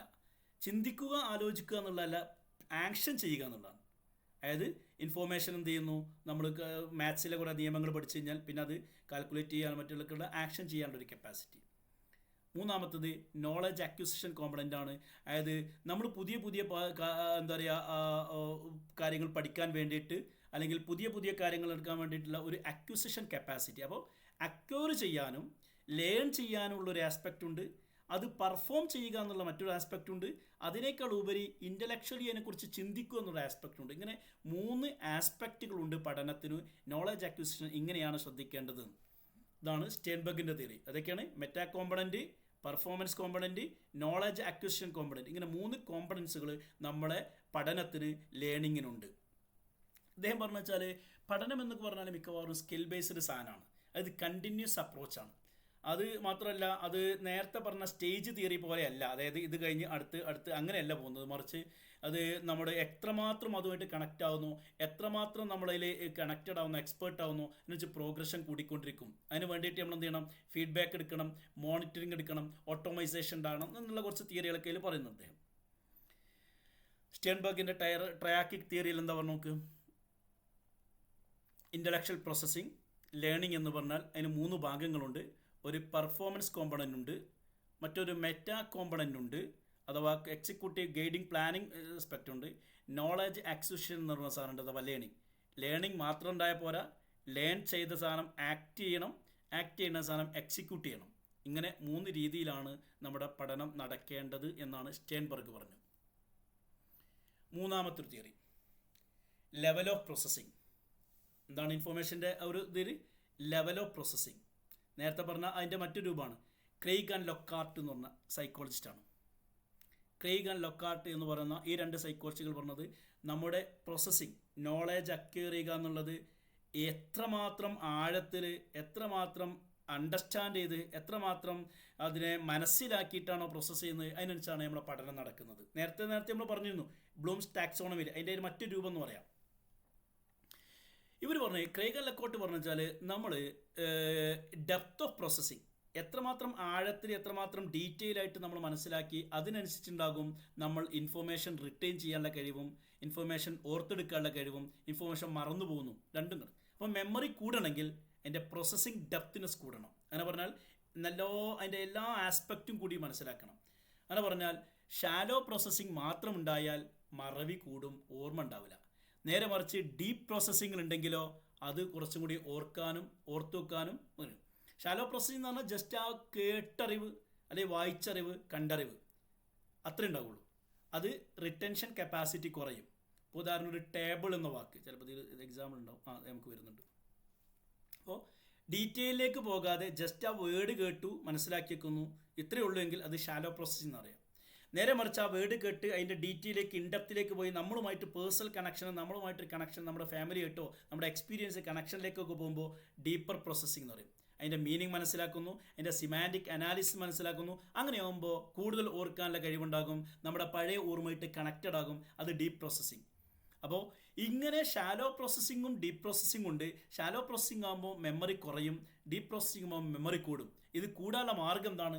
ഷാലോ പ്രോസസ്സിങ്ങുള്ള സാധനം നമ്മൾ മെയിൻ്റനൻസ് ആൻഡ് റിഹേഴ്സൽ, നേരത്തെ നമ്മൾ പറയുന്നു ഷോർട്ട് സെൻസറി മെമ്മറിയിൽ നിന്നും ഷോർട്ട് ടൈം മെമ്മറിയിൽ നിന്നും ലോങ് ടൈം മെമ്മറിക്ക് പോകണമെങ്കിൽ എന്ത് ചെയ്യണം? ഒരു റിഹേഴ്സൽ നടക്കണം, റിപ്പീറ്റേഷൻ നടക്കണം, അതിൻ്റെ എൻകോഡിങ് ഡീകോഡിങ് നടക്കണം എന്നുള്ളത്. ഇതേ രൂപത്തിൽ ഒരു മെയിൻ്റനൻസ് ആൻഡ് റിഹേഴ്സൽ അല്ലെങ്കിൽ എലാബറേഷൻ റിഹേഴ്സലൊക്കെ നടക്കുമ്പോഴാണ് ഈ പറഞ്ഞ ഡീപ്പ് പ്രോസസ്സിങ് ഉണ്ടാകുന്നത്, ലോങ് ടൈം മെമ്മറിയിലേക്ക് പോകുന്നത്. ഇങ്ങനെയാണ് ഇൻഫോർമേഷൻ നമ്മൾ പ്രോസസ്സ് ചെയ്യേണ്ടത്, പഠിക്കേണ്ടതെന്നുള്ളതാണ്. അതായത് ഈ കാര്യങ്ങൾ ഏത് കാര്യം പഠിക്കുമ്പോഴും അത് നമ്മളെ സെൽഫായിട്ട് ഇങ്ങനെ കണക്ട് ചെയ്യണം. അത് ഞാനിങ്ങനെയാണ്, നമ്മളങ്ങനെ നമ്മളെ റൂമായിട്ട് നമ്മളെ വീടുമായിട്ട് നമ്മളുമായി ബന്ധപ്പെട്ട് ഇങ്ങനെ കരുതുമ്പോൾ അത് കൂടുതൽ ഓർമ്മ ഉണ്ടാവും. നമുക്ക് നമ്മളെക്കുറിച്ച് ഓർമ്മ ഉണ്ടാകാൻ പഠിക്കുന്ന കാര്യങ്ങളൊക്കെ നമ്മൾ പണ്ട് പഠിച്ചതുമായിട്ട് അല്ലെങ്കിൽ നമ്മളെ പഴയ സ്കൂളുമായിട്ട് അറിവുള്ള സാധനമായിട്ട് കണക്ട് ചെയ്തിട്ട് പുതിയ പുതിയ കാര്യങ്ങളൊക്കെ എന്ത് ചെയ്യണം? കണക്ട് ചെയ്തിട്ട് പഠിക്കണം. ഇതാണ് ഡീപ്പ് പ്രോസസ്സിംഗ് എന്ന് പറയുന്നത്. നോക്ക്, നിങ്ങൾ ബ്രെയിനിൻ്റെ എവിടെ കൊണ്ടേ വെച്ചു എന്നുള്ളതല്ല, മറിച്ച് എങ്ങനെ കൊണ്ടേ വെച്ചു എന്നുള്ളതാണ്. അതായത് വിഷയം ഏത് രീതിയിൽ നിങ്ങൾ മനസ്സിലാക്കുന്നു എന്നതാണ് ഏറ്റവും പ്രധാനം. ഷാലോ പ്രോസസ്സിംഗ് പോരാ, ഡീപ്പ് പ്രോസസ്സിംഗ് വേണം. എക്സാമ്പിൾ പറയാം. ആദ്യത്തെ ഉദാഹരണം ടേബിൾ അല്ലേ? ആ ടേബിൾ എന്ന് എഴുതിയത് ഞാൻ എങ്ങനെ വെച്ചു? ടേബിൾ അതിപ്പോൾ എന്താ പറയുക, ഫോണ്ട് ഷെരീഫ് എന്ന ഫോണ്ടാണ്, അത് ബോൾഡൊന്നുമല്ല, പ്ലെയിൻ ഫോണ്ടാണ്, അത് എല്ലാം ക്യാപിറ്റൽ ലെറ്ററാണ്. ഇത്രയുമാണ്. ആ ടേബിൾ എന്ന സാധനം ക്യാപിറ്റൽ ലെറ്ററാണ്, സ്മോൾ ലെറ്റർ ഒന്നുമല്ല. അതിൻ്റെ ഫോണ്ട് ഏരിയൽ അല്ലെങ്കിൽ എന്താ പറയുക ഈ ഫോണ്ടാണ്, സെരിഫ് എന്ന് പറഞ്ഞ ആ ഫോണ്ടാണ്, അത് ബോൾഡൊന്നുമല്ല. അതിൻ്റെ ജസ്റ്റ് ആ ഫിസിക്കൽ കാര്യം മാത്രമേ ഓർക്കും. ഇത് നാളെ മറക്കും ഞാൻ. നേരെ മറിച്ച് അതേ സാധനം ഞാൻ ഇപ്പുറത്തെത്തിയപ്പോൾ ഡീപ്പ് പ്രോസസ്സിങ് നടത്തി. അതായത് ഷാലോ പ്രോസസ്സിംഗ് ചെയ്യുമ്പോൾ നമ്മൾ അതിൻ്റെ പെരിഫറലായ കാര്യങ്ങളെ അറിയുള്ളൂ, ഫിസിക്കൽ കാര്യം അറിയുള്ളൂ, അതിൻ്റെ ഇന്നറിലേക്ക് പോകുന്നില്ല. ഇന്നറായിട്ട് നമ്മൾ കാര്യം മനസ്സിലാക്കുന്നുണ്ട്. എങ്ങനെ ഉണ്ടാവും? ഓ, ഇത് സെരീഫ് എന്ന ഫോണ്ടാണ്, മാത്രമല്ല ഇതെന്താണ്, ബോൾഡാണ്, മാത്രമല്ല ടേബിൾ എന്ന് പറഞ്ഞാൽ അതിൻ്റെ അർത്ഥം, ടേബിൾ എന്ന് പറഞ്ഞാൽ നമ്മളെ വീട്ടിലൊക്കെ ഉള്ള സാധനമല്ലേ, 4 കാലുള്ളതാണ്. ഇത് നമ്മൾ ഭക്ഷണം കഴിക്കാനൊക്കെ ഉപയോഗിക്കുന്ന ഡൈനിങ് റൂമിലുള്ളതാണ്. പിന്നെ ഭക്ഷണം കഴിക്കും, കമ്പ്യൂട്ടർ വെക്കാറുണ്ട് നമ്മൾ, അങ്ങനെ അതിൻ്റെ ഡീറ്റെയിലേക്ക് പോയിട്ട് നമ്മുടെ ലൈഫുമായിട്ട് നമ്മുടെ വീടുമായിട്ട് അല്ലെങ്കിൽ നമ്മുടെ ജീവിതവുമായിട്ട് കണക്ട് ചെയ്തു. മരത്താൽ നിർമ്മിതമാണ്, സ്റ്റീലിനാൽ നിർമ്മിതമാണ്, ഇതൊരു ഫർണിച്ചറാണ്, 4 കാലുകളുണ്ട്, പല ഉപകാരങ്ങളുണ്ട് എന്നൊക്കെ പറഞ്ഞിങ്ങനെ അതിലേക്ക് ഇങ്ങനെ ഡീപ്പ് ലെവലിൽ അതിന് മീനിങ് കൊടുത്തു, കണക്ട് ചെയ്തു. അങ്ങനെയൊക്കെ ആകുമ്പോൾ ഡീപ്പ് പ്രോസസ് ഇത് മറക്കൂല. മറ്റതോ ജസ്റ്റ് ആ വേടേ ഓർമ്മ ഉണ്ടാവുള്ളൂ. ഇങ്ങനെയല്ല പഠിക്കേണ്ടത്, മറിച്ച് ഡീപ്പ് പ്രോസസ്സിങ് നടത്തണം. അതായത് നമ്മളുമായിട്ട് നമ്മുടെ ലൈഫുമായിട്ട് നമ്മുടെ വീടുമായിട്ട് സെൽഫിലേക്ക് ഇങ്ങനെ കണക്ട് ചെയ്ത് പോകണം ഏത് കാര്യവും. ഇങ്ങനെയാണ് നമ്മൾ പഠിക്കേണ്ടത് എന്ന് ലൊക്കാട്ട് പറഞ്ഞു. ചുരുക്കി പറഞ്ഞാൽ ഇത്രയും കാര്യങ്ങളാണ് നമ്മൾ ഇതിലൂടെ പഠിച്ചത്. ഓർമ്മ അല്ലെങ്കിൽ പഠനം എന്ന് പറഞ്ഞാൽ അതൊരു സ്റ്റാർട്ടിംഗ് ആണ്, ഓർമ്മ എന്ന് പറഞ്ഞൊരു എൻഡാണ്. ലേണിംഗ് എന്നതൊരു യാത്രയാണ്, ഓർമ്മ എന്ന് പറഞ്ഞ എൻഡാണ്. ഓർമ്മ എന്ന എൻഡ് ഉണ്ടാണെങ്കിൽ, ഗോൾ ഉണ്ടാണെങ്കിൽ, ലേണിംഗ് എന്നത് വളരെ ഭംഗിയായിട്ട് നടക്കണം. എന്തായിരുന്നാലും ഇതൊക്കെ ബ്രെയിനിൽ നടക്കുന്ന ചില കാര്യങ്ങളാണ്. ഓക്കെ, ബ്രെയിനിൽ നടക്കുന്ന ഈ കാര്യങ്ങളെക്കുറിച്ചാണ് നമ്മൾ ഈ മെറ്റീരിയലിലൂടെ പഠിക്കുന്നത്. Information processing, learning, memory. ലേണിങ്ങിനെ കുറിച്ചുള്ള ചെറിയ തിയറീസ്, മെമ്മറിയെക്കുറിച്ചുള്ള ചെറിയ തിയറീസ്, ഇൻഫോർമേഷനെ കുറിച്ചുള്ള ചെറിയ തിയറീസൊക്കെയാണ് നമ്മൾ ഇതിലൂടെ പഠിച്ചിട്ടുള്ളത്. ഇത്രയും കാര്യങ്ങളാണ് നമുക്ക് ഡിസ്കസ് ചെയ്യാനുള്ളത്. ലേണിംഗ് എന്ന് പറഞ്ഞാൽ എന്താണ്? നോളജ് അക്വയറലാണ്. മെമ്മറി എന്ന് പറഞ്ഞ സാധനം എന്താ? അതവിടെ സൂക്ഷിക്കാനും ആവശ്യമുണ്ടാകും എടുക്കാനുള്ള കപ്പാസിറ്റിയാണ്. മെമ്മറി സെൻസറി മെമ്മറി ഉണ്ട്, ഷോർട്ട് ടൈം മെമ്മറി ഉണ്ട്, long time memory. Short time മെമ്മറിയുടെ മറ്റൊരു പേരാണ് വർക്കിംഗ് മെമ്മറി എന്നുള്ളത്.